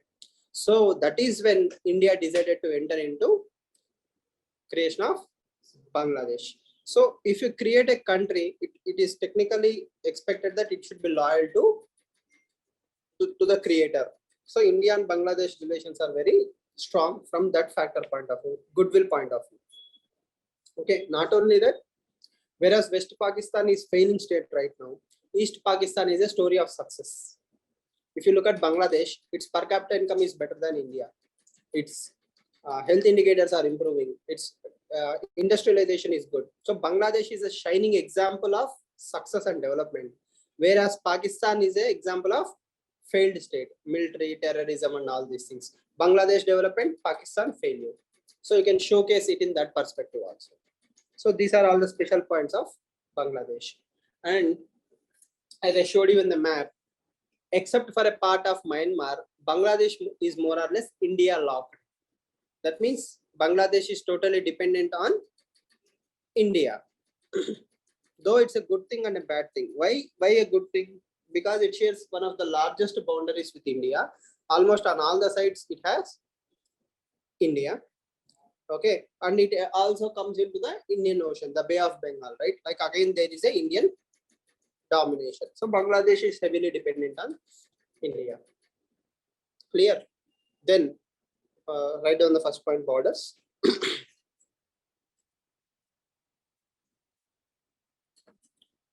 India settled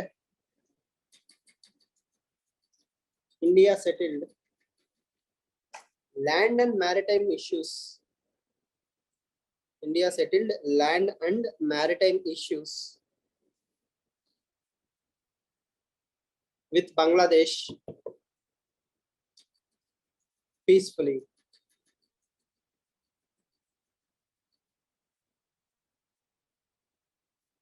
Stop. The porous borders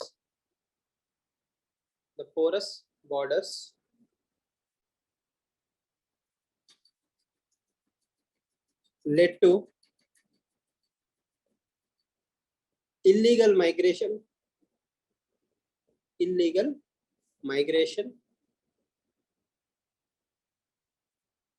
and trafficking.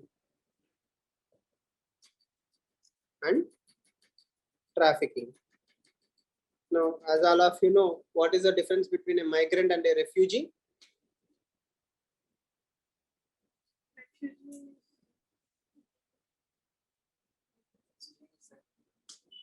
Sometimes one country it's to live in the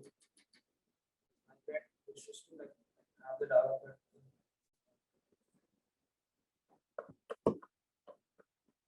What is difference between a migrant and a refugee?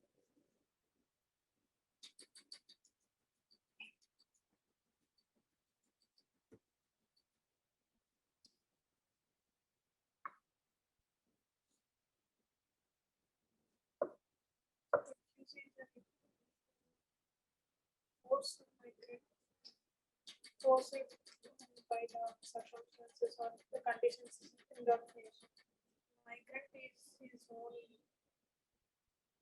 it's depending on his development or. So migrants are illegals. Migrants are legal. Refugees are illegal.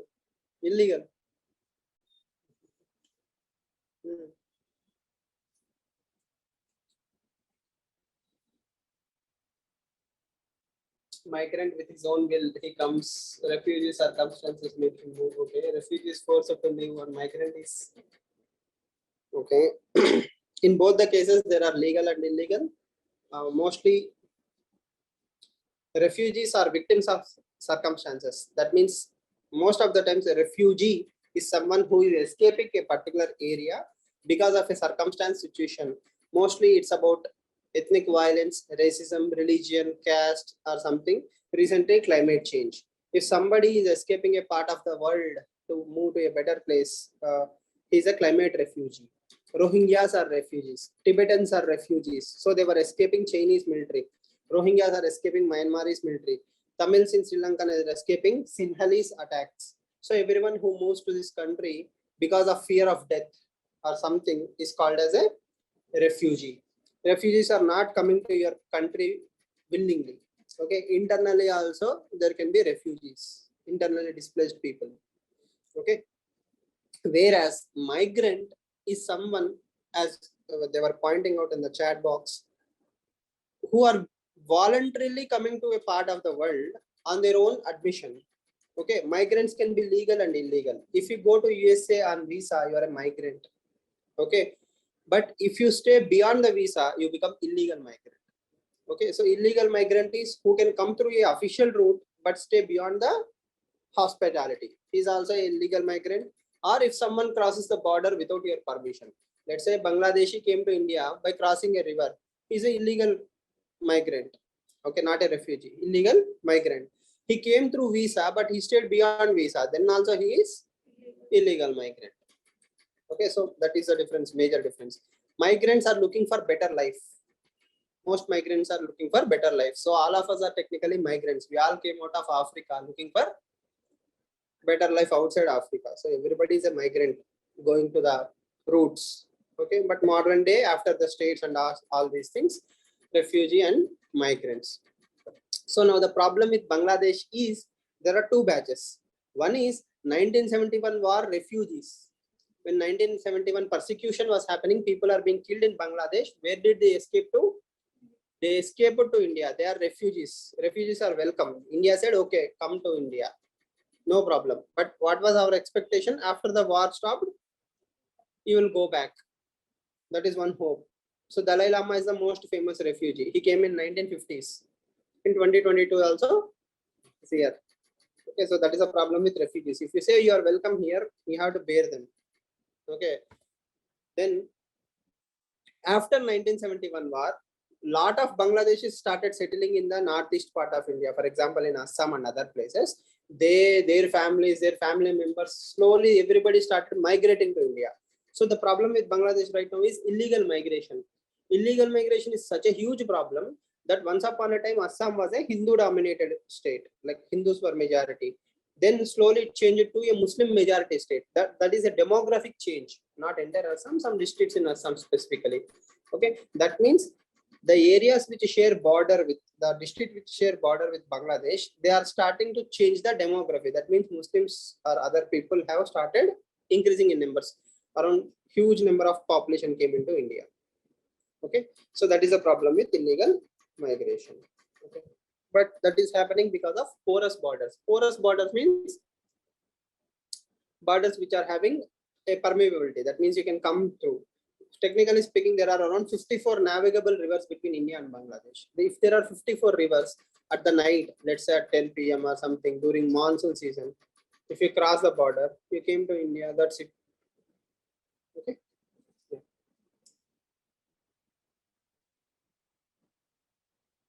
Just technically, next point. In 2015,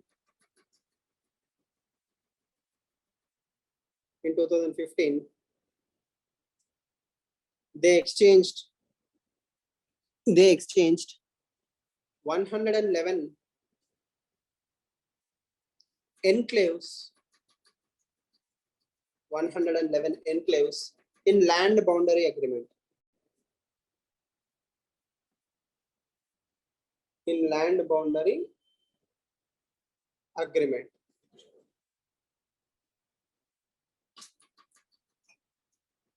Okay, So there were enclaves between India and Bangladesh. It was like no man's land. So India and Bangladesh finally settled it. Next. India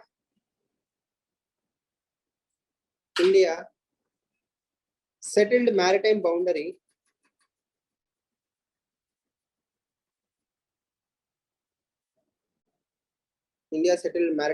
issue by accepting a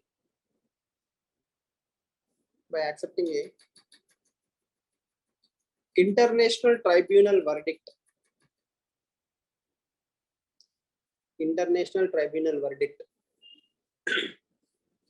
In favor of Bangladesh.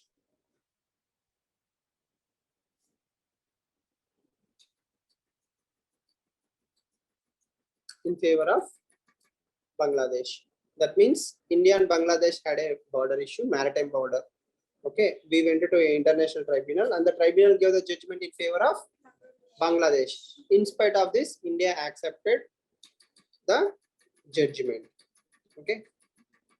Way back in 2014-15 times, Raja Mohan writes a wonderful article. He says, India should not be worried about all these trivial issues, because if you lose 1 or 2 kilometers or 10 kilometers of maritime, there is nothing that you will lose. But if you don't settle all these issues with Bangladesh, you are losing Bangladesh to China. So for 10 kilometers of land or for 10 enclaves, you are actually losing Bangladesh to China. But if you solve issues with Bangladesh, Bangladesh will be a long-term friend. So we need its friendship more than these 10 kilometers. So focus on bigger things rather than trivial things. So he indirectly said, don't miss forest for the trees. Okay, so that is how it is. Next, last point, 54 transboundary rivers between them.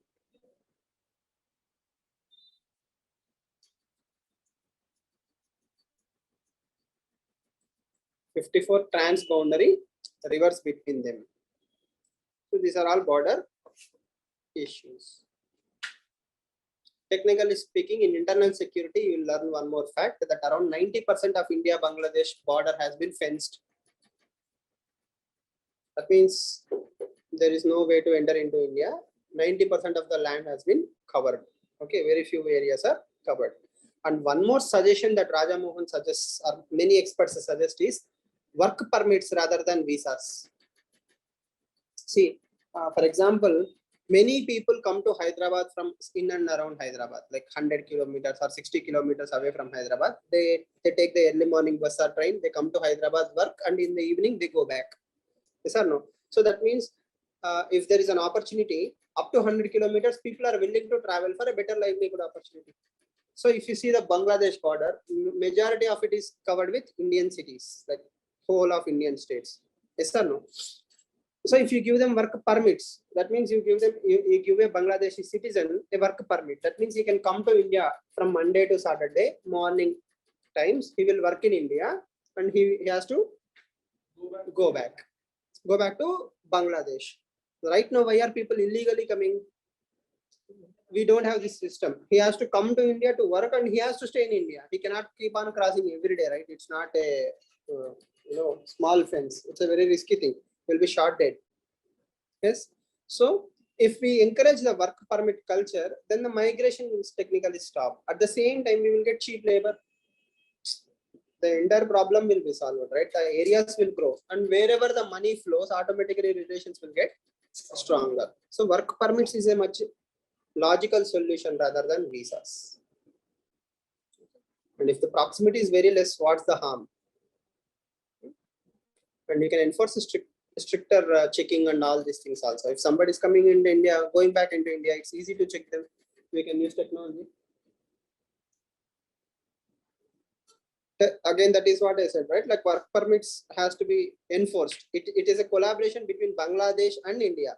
See, if drugs are coming into India, drugs can go from India to Bangladesh also. So it's a joint collaboration between Bangladesh and India, where we have to enforce stricter norms. I think this is a lesser headache than the present headache, because the present headache is migration. They are here to settle. Not only they will have Aadhaar cards, they will have PAN cards, they will have voter ID cards, they have everything already. So if crores, if not lakhs, okay, 30 to 40 lakh Bangladeshis are definitely in India minimum. And if you think about it, that probably that is like lakhs of Rohingyas are already in India. Even in Hyderabad, you can find Rohingyas. So if Rohingyas can find a way all the way till Hyderabad, don't you think Bangladeshis are settled all over the country? So that's a long-term problem. I think technology will help to an extent, Pradeep. I'm pretty sure that smuggling will happen, but at least it can be regularized. Again, these are all just ideas for writing. That's all. Yeah. Next. Threats and issues.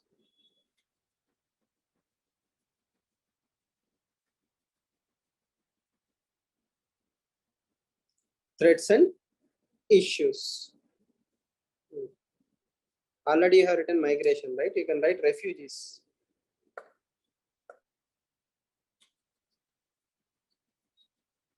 You can write refugees. For example, refugees from Myanmar came to Bangladesh, from then Bangladesh to India. Rohingyas came through Bangladesh into India. So that is again a problem for India.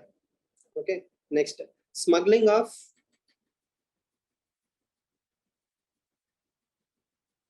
arms,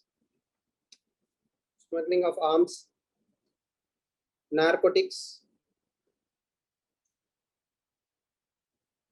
fake Indian currencies,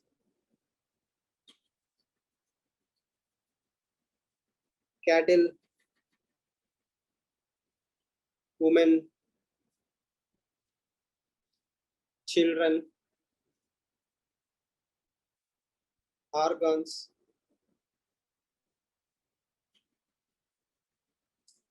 so trafficking is a huge problem. Even today, if you open any YouTube channel and type West Bengal and Bangladeshi migrants, you'll find a lot of videos showing how cattle smuggling is still happening in India-Bangladesh borders, or how trafficking happens of women, children, organ trafficking is there, drugs come into India.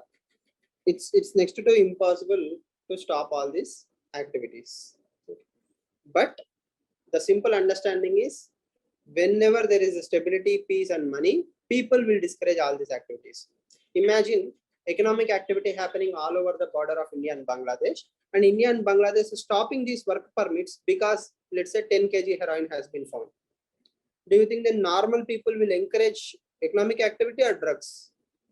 A lot of people are getting a lot of money because of economic activity. If all of them are suffering because of one culprit, then they will inform the police like this person is doing the wrong activities. Okay, so money has that kind of power. Okay, but economic activity should definitely be there. If it is just border, it will be like Mexico and USA border. It will become a corrupt hell. Mexican border and American border is one of the most corrupt places in the world. Why? A lot of drugs are produced in Mexico and that comes to USA. USA is one of the largest consumer of drugs. Mexico is one of the largest producer of drugs. So only border is there, then it will become a corrupt practice. But if you have economic activity in and around the border, if the villages just around the border are prospering because of normal businesses, then they will make sure that all these activities are not encouraged. That is a big difference. So, but 95% of the border is fenced. From where does this all Again, fence means what? It's not like, a 40-foot wall in the what we see in Game of Thrones, right? It's just a 12 feet. I can use drones. See, if you see Bangladesh, for example, bamboo, the size of the table, 10 bamboos will be stitched together. Okay, and it will be floating in the India-Bangladesh between rivers. Okay, and if you stop it below it, you will find drugs. You don't have humans to carry it. Somebody in Bangladesh will tell, I have released a bamboo raft. Okay, below it 10 kg heroin is there. Okay, you know which area the raft will be coming. You will be waiting there in Indian side. You will stop it. How will the BSF stop the raft? It's next to impossible, right? Like even cattle are smuggled in the same way. Cattle will be tied under the raft. For example, if there are two bamboo sticks, between the bamboo sticks, the head of the cow will be visible. It is like literally just taking the air. Rest of the entire cow is under the raft. Okay, It cannot drown. At the same time, it is not happy, but it is being smuggled. So innovations, right? Like people will do anything just to survive. So money corruption is a huge problem there. Next, radicalization and anti-Indian elements. Radicalization and anti-Indian elements are on the rise.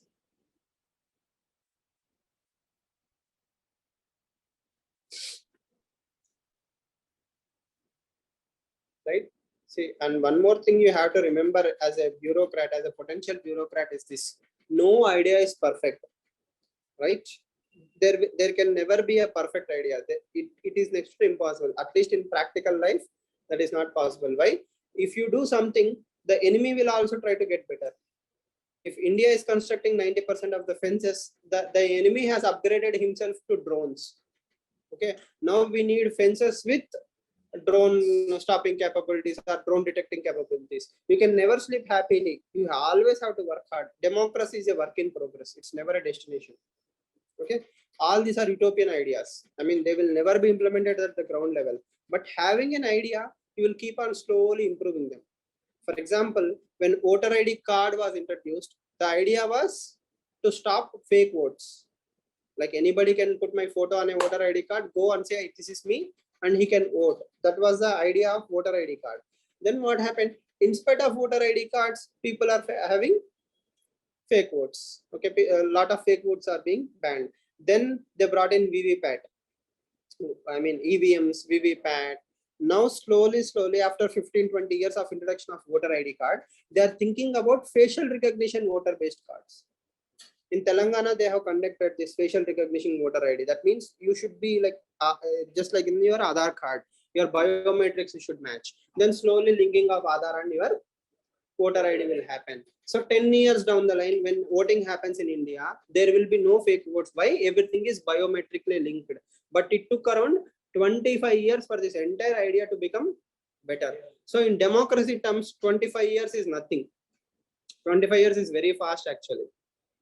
Okay, so if tomorrow we allow, let's say, Bangladeshis to come to India for work permit, it will take 25 years for democracy to perfect that system. But 25 years later, you won't have that problem. You will have new problems. So every idea in democracy will have tens of issues. That is what we call as bounded rationality. That means even if you do all the good things with the right intentions, still problems will be there. Bounded rationality. That means only within your limited capacity you will see. Beyond your capacity, you cannot see, right? So if I put a fence, did I expect that bamboo rafts will be used for corruption? No. Tomorrow I have to stop the bamboo rafts. After that, people will get smarter. Okay, they might start using drones. How will I stop drones? Again, it's a costly thing for me. Let's say I stop with drones. Don't you think they will innovate something else? So no. So the crime does not sleep. So does the policing. So you'll always have to get better and better and better. They will also try to do the things. One day in the long run, if all the Bangladeshis and Indians understand that drugs are wrong, okay, things are good, then there will be a nice thing. You know, the funny thing is legalizing drugs. Okay, there is a demand all over the world to legalize drugs. For example, marijuana, what we call as ganja. Okay, in USA, marijuana is a huge problem. A lot of drugs come into USA. So the only solution that people can think of is legalizing marijuana. If everything is available in supermarkets, just like, you know, soaps, detergents, marijuana, then why should I import from Mexico? At least I know how much marijuana is being sold legally. I can collect the taxes. So the world is moving to a stage where instead of fighting drugs, they are adapting drugs, but in a limited way. Okay, if alcohol can cause death, okay, so can drugs. If alcohol legally sold, then why can't drugs? So this is called as, paternalistic welfare. That means like a father, you are saying, okay, one peg only, two peg only. Okay, in the same way, drugs also, marijuana only. That is a problem. Fighting drugs is a never-ending game. If America cannot do it, no country can do that. But the best way is to limit it to legalizing those. Behavioral changes in school level also, you have to teach them drugs are bad and all these things. Again, utopian, right? People will always be addicted. Okay, I hope you got the summary. fighting all these things is very difficult,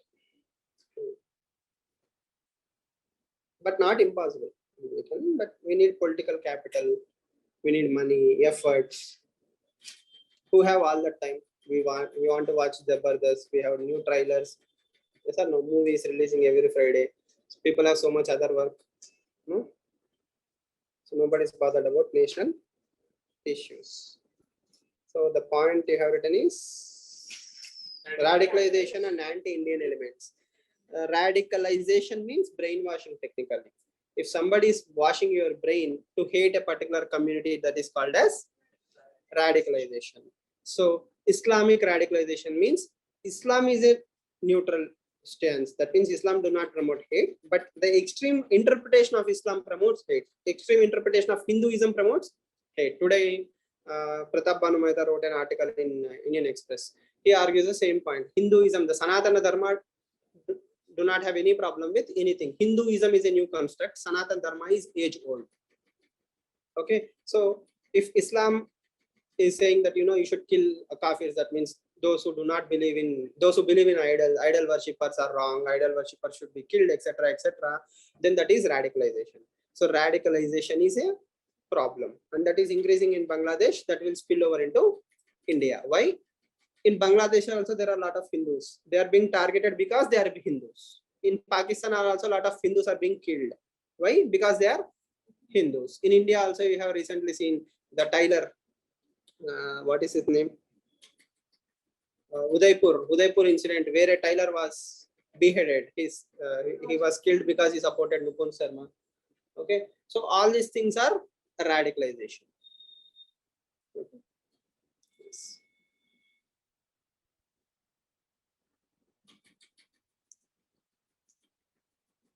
Next, underutilized inland waterways. Underutilized inland waterways. Underutilized inland waterways. As you can see, inland waterways means the rivers within the country. In India also, in Kerala we have a lot of rivers. In Madhya Pradesh we have rivers. So if somebody from West Bengal has to go to, let's say, Tripura or Manipur, he has to go through entire U-turn, right? Like he has to go all the way across Bangladesh. It's like taking a U shape from West Bengal to, let's say, Tripura. It's like a U shape. He has to travel all across Bangladesh. Bangladesh is a different country. But if we have good relations with Bangladesh and we take the help of Bangladesh inland waterway, we can literally go in a straight line. So that reduces the distance by hundreds of kilometers. Okay, so that is the advantage of inland waterways. Trade can also happen. Say for example, someone from Sikkim or Assam wants to come to Bay of Bengal. Okay, if there is a connectivity, he can directly enter into Bay of Bengal. Right now what happens? He again has to come all the way till Kolkata, from Kolkata to Bay of Bengal. So this underutilization of inland waterways is a problem between India and Bangladesh. Okay, and most common issue, Teesta water issue. Teesta, Teesta, Teesta water issue. Okay. No, see, you can do PhDs on all these topics, or you can just remember the basic summary. Common sense is more powerful than anything else, right? So, what is the Teesta water issue? Or let's say Kaveri, forget Teesta water issue. Kaveri water issue. Kaveri is the issue between Tamil Nadu and Karnataka. Okay. Let's imagine 100 liters of water flows between Tamil Nadu and Karnataka. 100 liters of water. Tamil Nadu will say, I will keep 45%. Karnataka can keep 55%. This is a normal agreement. For how much? 100 liters of water. So every year 100 liters of water will flow. 45 will be kept by Tamil Nadu, which is on the top, in the bottom, like 55, 45, whatever. Then Karnataka will keep some amount of money. This is agreed upon. Fine, everything is happy. Now imagine rains are not coming as regularly as they are expected to. So the 100 liters of water which normally used to flow suddenly became 50 liters. Okay. Why did Tamil Nadu agree for 45 liters? Assuming every year 100 liters will come, within that 45 liters will be mine. So my requirement is 45 liters. So the same 45 liters is converted into a percentage point, 45%. Okay. Now suddenly it became 50%. So you will still get your 45% share, but what is the amount of water you are getting? Half of what your expected requirement is. So that is where the problems come. That means as long as water is flowing in the expected pattern, no issues between two states or two countries. When the water levels change, that is a problem. In Teesta also, if every year 100 liters of water flows between India and Bangladesh, 70 liters will flow only in monsoon season. That means in June, July, August, or July, August, September, during those 3 months, 70 liters of water will flow. The rest of the 9 months, only 30 liters of water will flow. When during monsoon season, everything is flowing, nobody has an issue. Bangladesh will get its share, India will get its share. Actually, we allow everything to flow into Bay of Bengal, right? Why? We cannot hold that much amount of water in less amount of time. Okay. What about the remaining 9 months? Let's say from September till next May. So September to May, the entire 9 months or more or less, they have to share the 30 liters of water. India will say, or West Bengal will say that 30 liters is needed for my farmers. Bangladesh will say my farmers need it. So it is a very sensitive issue between India and Bangladesh. The problem is flow of water. Can anybody change that flow of water? No. I mean, monsoon is monsoon, right? Like we are monsoon dependent nation. It will come in monsoon season only. But still, if we can come to some consensus, that will be a very nice issue. I hope you will remember the story. Yes. And lastly, Citizenship Amendment Act. Citizenship Amendment Act has also become became issue.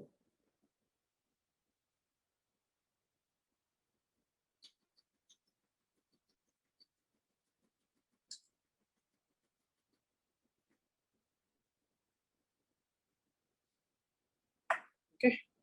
Citizenship Amendment Act. We will explain this article, Citizenship Amendment Act drama in some other class. But remember, simply, it's an act about citizenship. India is saying Bangladeshi citizens are not welcome. Bangladesh is saying these are not my citizens. So India is saying a group of people do not belong to India. Bangladesh is also saying these people don't belong to me. They are like nowhere people. They don't belong to India. They don't belong to Bangladesh. Then, but still they are in India. India has to feed them. India has to provide them welfare and all those things. It's a burden. Next, rising Chinese investments. Rising Chinese investments influence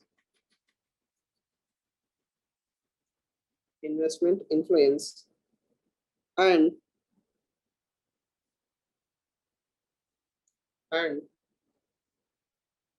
checkbook diplomacy.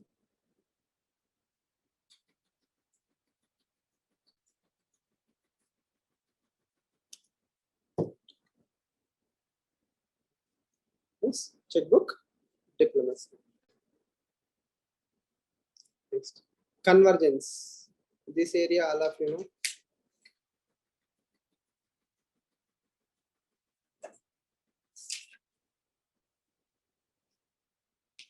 First point, convergence. The first point, Andy. 1971 Bangladesh crisis and liberation. 1971 Bangladesh crisis and liberation.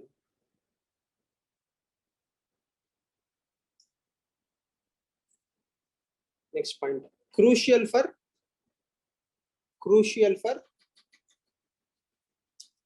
Northeast integration. Crucial for Northeast integration. Okay. Is Northeast integrated with India? Yes or no? Okay. So how many of you have a friend from Northeast? Might someone. But some of them. Okay. Apart from your colleges, like how many of you have friends from Northeast? Okay. How? Okay. Interviews. Okay. There you met. Like apart from job and all those things, normally you don't meet. Like not, and if forget about SSB interview. If that didn't happen, do you think you would have made a friend with Northeast person? Okay. How many of you have friends from Karnataka? Okay. Tamil Nadu? Yes. Okay. Madhya Pradesh? Yes. Okay. Yes. The thing is, either by sheer education or accident, you may see that the question itself is an insult, right? In a way, I mean, why do you have a friend from a Northeast? As if I'm asking someone from Pakistan. The Northeast is also a part of India, but we can hardly recollect 3, 4, probably 5 names maximum whom we know of from Northeast. That clearly shows that we are not properly integrated with the Northeast. The mainstreaming has not happened. And even if we see Northeast people, we stereotype them, right? Like most of them work in some restaurant or some nursing. There is a limited scope where you find a Northeast person. You don't see them on a daily basis. Okay. So again, the summary here is the integration of Northeast is still a huge issue. And without Bangladesh, we cannot achieve it totally. So Bangladesh is very crucial for integration of Northeast. Even my friend from Northeast is because of UPSC preparation only. If it was not for UPSC, probably I don't have a single friend from Northeast. Okay, at least some things are making us friends with others, but more things should be there. So more means more business, more connectivity, tourism, trade, and all these things will bloom like anything. Okay, next. Important for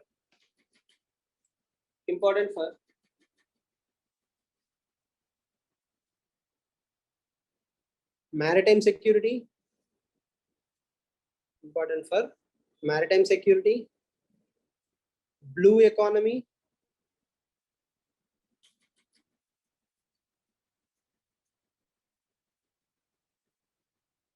and traditional security. Important for maritime security, blue economy, and traditional security. So traditional security means infiltration and all these things. Earlier, what used to happen? Terrorists or Naxals or any groups, they used to hide in Bangladesh. They used to come into India, attack India, and go back and hide in Bangladesh. Okay, so the thing is very simple, right? Like this applies to 2 states, that is Myanmar and India. Even Sri Lanka case also. It's something like this. Let's imagine this is Bangladesh, this is India. Let's say Northeast groups are there, Northeast insurgency groups or terrorist groups are there. They will start attacking in India and they will go and hide in Bangladesh. Can Indian forces cross this line? No, they cannot cross this line. Because this is a settled boundary between India and Bangladesh. Okay. Then again, after a few months, they will come back, attack in India and go back. So come into India, attack and go back. They used to hide in Bangladesh. Okay.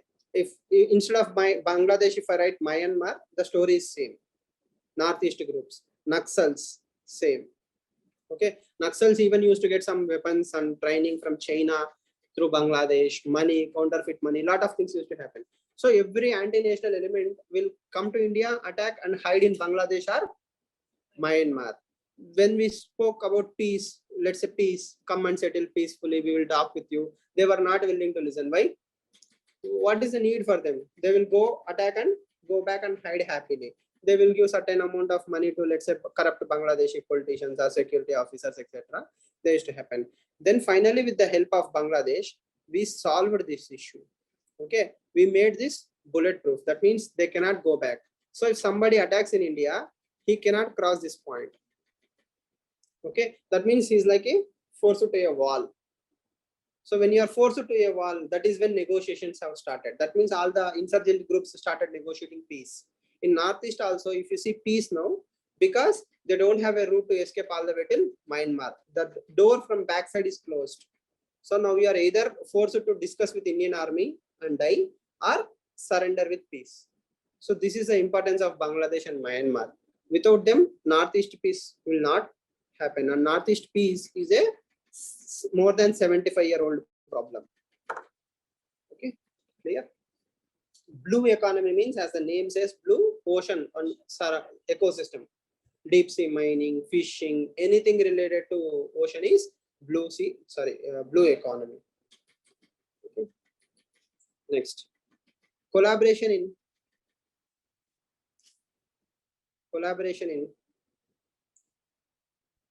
regional integration. Collaboration in regional integration. Example, Act East policy. Act East policy. SAARC. SAARC. SAARC. BIMSTEC.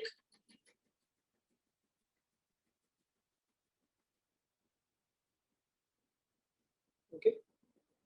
Next, Vaccine Maitri. Vaccine Maitri. And humanitarian assistance.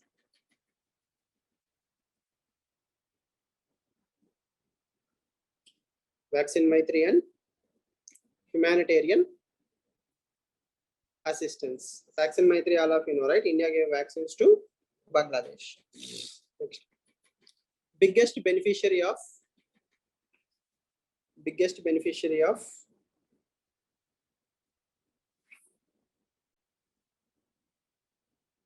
India's line of credit. Biggest beneficiary of India's line of credit. $8 billion.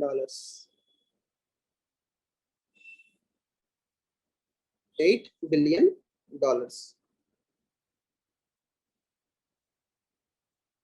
Okay. And last point.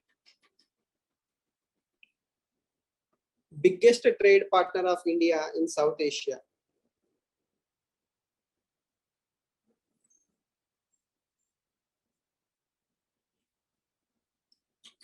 Biggest trade partner of India in South Asia.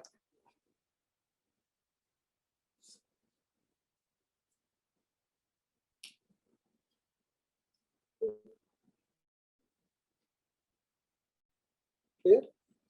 Next. Connectivity.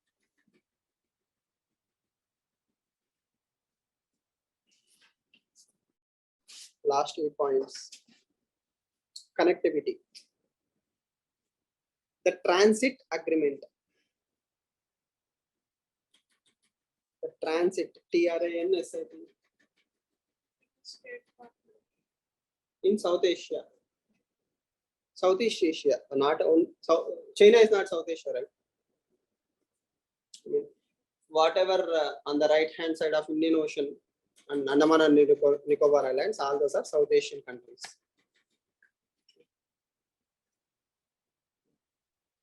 What was the point? Transit agreement. No. Transit agreement. I was answering this question. The transit agreement between India and Bangladesh.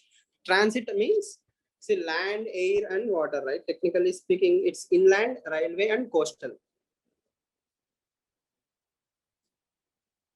Inland, coastal, and rail. Okay, all three ways we are trying to connect with Bangladesh. Wherever we can have railway, we will have railway. Wherever we can have inland waterway, we will have inland waterway. Yes, so every mode of transport will be utilized. Next, BBIN agreement. BBIN, capital B, IN. Capital B, IN. BBIN agreement. Bangladesh, Bhutan, Nepal, India.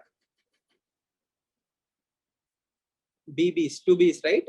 Bangladesh, Bhutan, India, Nepal.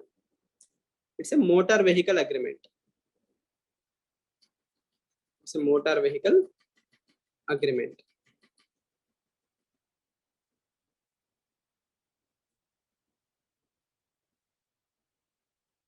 So as you can see in the map, all the 4 countries want to connect with each other. Bangladesh, Bhutan, India, and Nepal.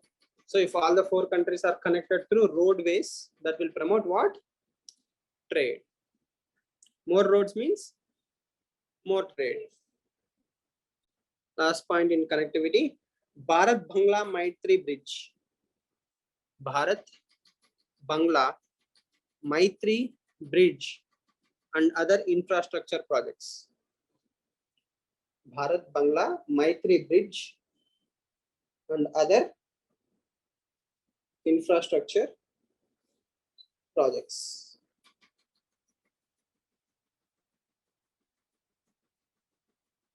Okay, so there is a bridge between India and Bangladesh called as Bharat Bangla Maitri Bridge. Maitri means friendship bridge. So what do bridges do? They connect two lands, two areas. So more connections means more trade, more friendship. Okay, way forward.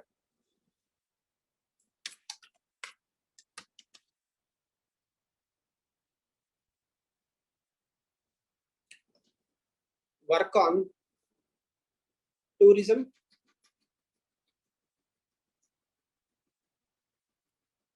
P2P and B2B. Capital P, number 2P and B2B. Means people to people, business to business.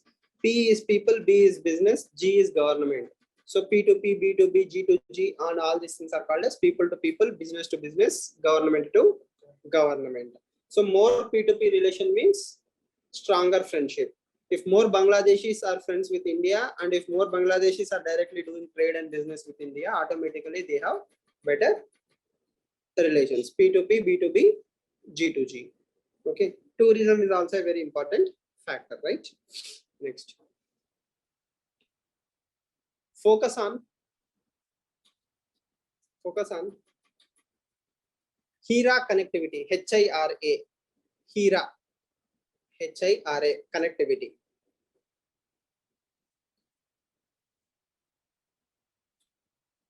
HIRA caps, right? HIRA connectivity. H means highways. H means highways. I means information ways. Highways, information ways, railways, and airways. This creativity is by Prime Minister Modi. Okay. HIRA ways. HIRA means diamond. No, HIRA means in Hindi Hira Moti, that means diamonds. Okay, so this is a diamond between India and Bangladesh. Highway, information way, railways and airways. So if we are connected in HIRA, we will become HIRA. Yes or no? Okay. Next. SARC could be used for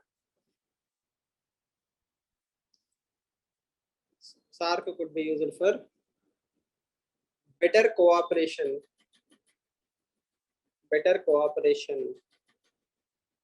among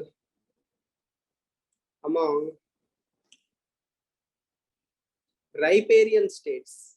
RIPARIAN.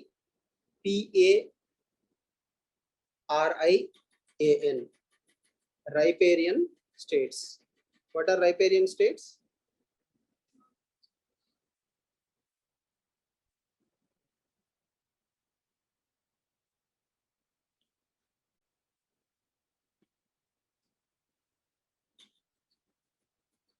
Let's imagine this is a river flowing in this particular direction. Okay, this is called as upper riparian, this is called as middle riparian, and this is called as lower riparian. So upper riparian states, middle riparian state, lower riparian state. For example, if this is Brahmaputra river, upper riparian is China, middle riparian is India, lower riparian is Bangladesh. Okay, so according to international laws, lower riparian states will have maximum rights. Lower riparian states will have maximum rights over the water. They will get the maximum share or they will have the maximum rights. Why? Because if the top two countries start constructing dams, who will suffer most? Lower riparian. So you should not suffocate the flow of the lower riparian state. Upper riparian, middle riparian, and lower riparian. In case of Brahmaputra, this is the three states: China, India, and Bangladesh, upper, middle, and lower riparian states.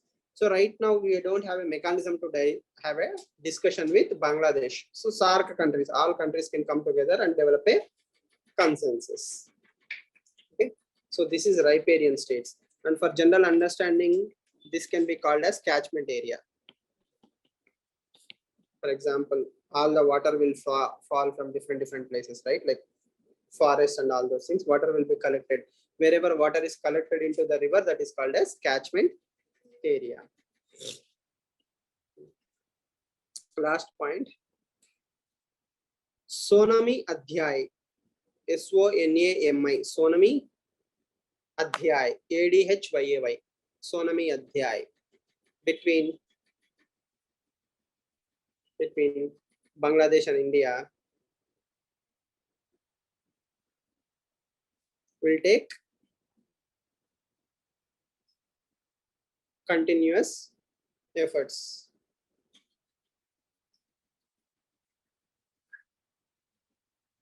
Sonami Adhyay. Okay. What is in Bengali? Sonami means gold, the golden chapter. So whatever is happening right now between India and Bangladesh is a golden chapter. Again, last year 2021, right? Like 1971 to 2021, 50 years of Bangladesh liberation has been celebrated. So in that state, in that Prime Minister Modi celebrated it as Sonami Adhyay, the golden era. That means it's a good time that India and Bangladesh are having. So right now, India and Bangladesh have a very stable relationships. So stable relationships are very, very important. Thanks to Sheikh Hasina, we are having a very strong, stable relations. So Sheikh Hasina is a daughter of Sheikh Mujibur Rahman. So that family have a very good connection with India. So that is also one reason why India is having good connections. There is one more party called as Awami League. They hate India technically. If they come into power, Bangladesh and India relations will not be this fruitful. I hope you understood the story. Yes. So this is the summary of India-Bangladesh relations. These are the points you have to remember. Again, this is for you to understand what is happening in the newspapers. If you see some article in the newspaper tomorrow, at least you will know why India and Bangladesh are collaborating, or why we are constructing border fences, what is the problem, and how China is influencing in our neighborhood. Got it? Any questions? Amog? Anything? Understood everything? So is India and Bangladesh having a stable relationship? Currently, yes. Why? How can you tell? There are no, as compared to the issues, current issues with the other states, other countries, issues with Bangladesh are pretty much lesser. Lesser effective after. Okay. Any other reason? 90% of border issues solved. Okay.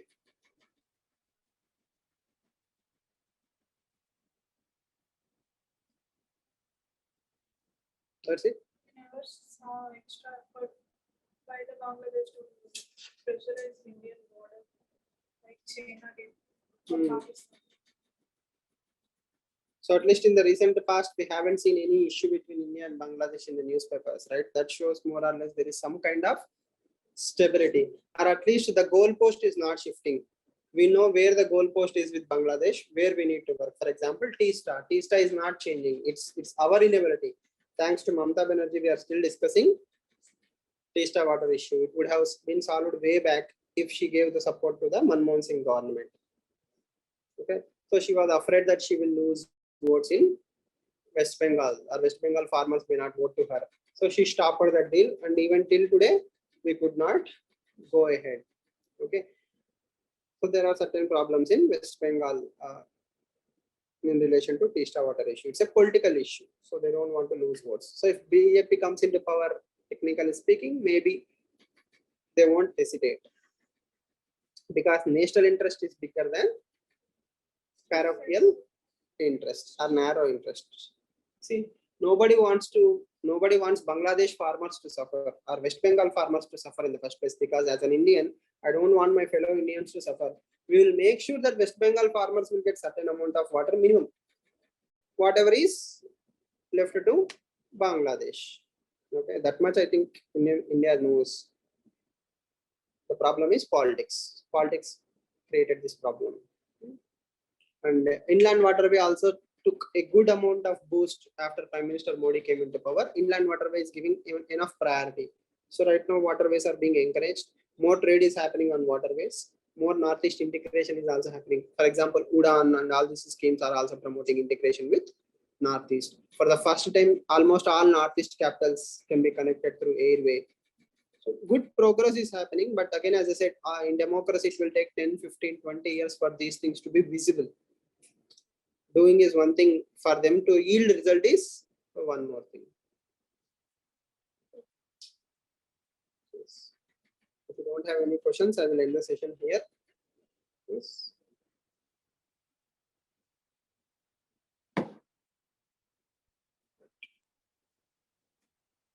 Thank you.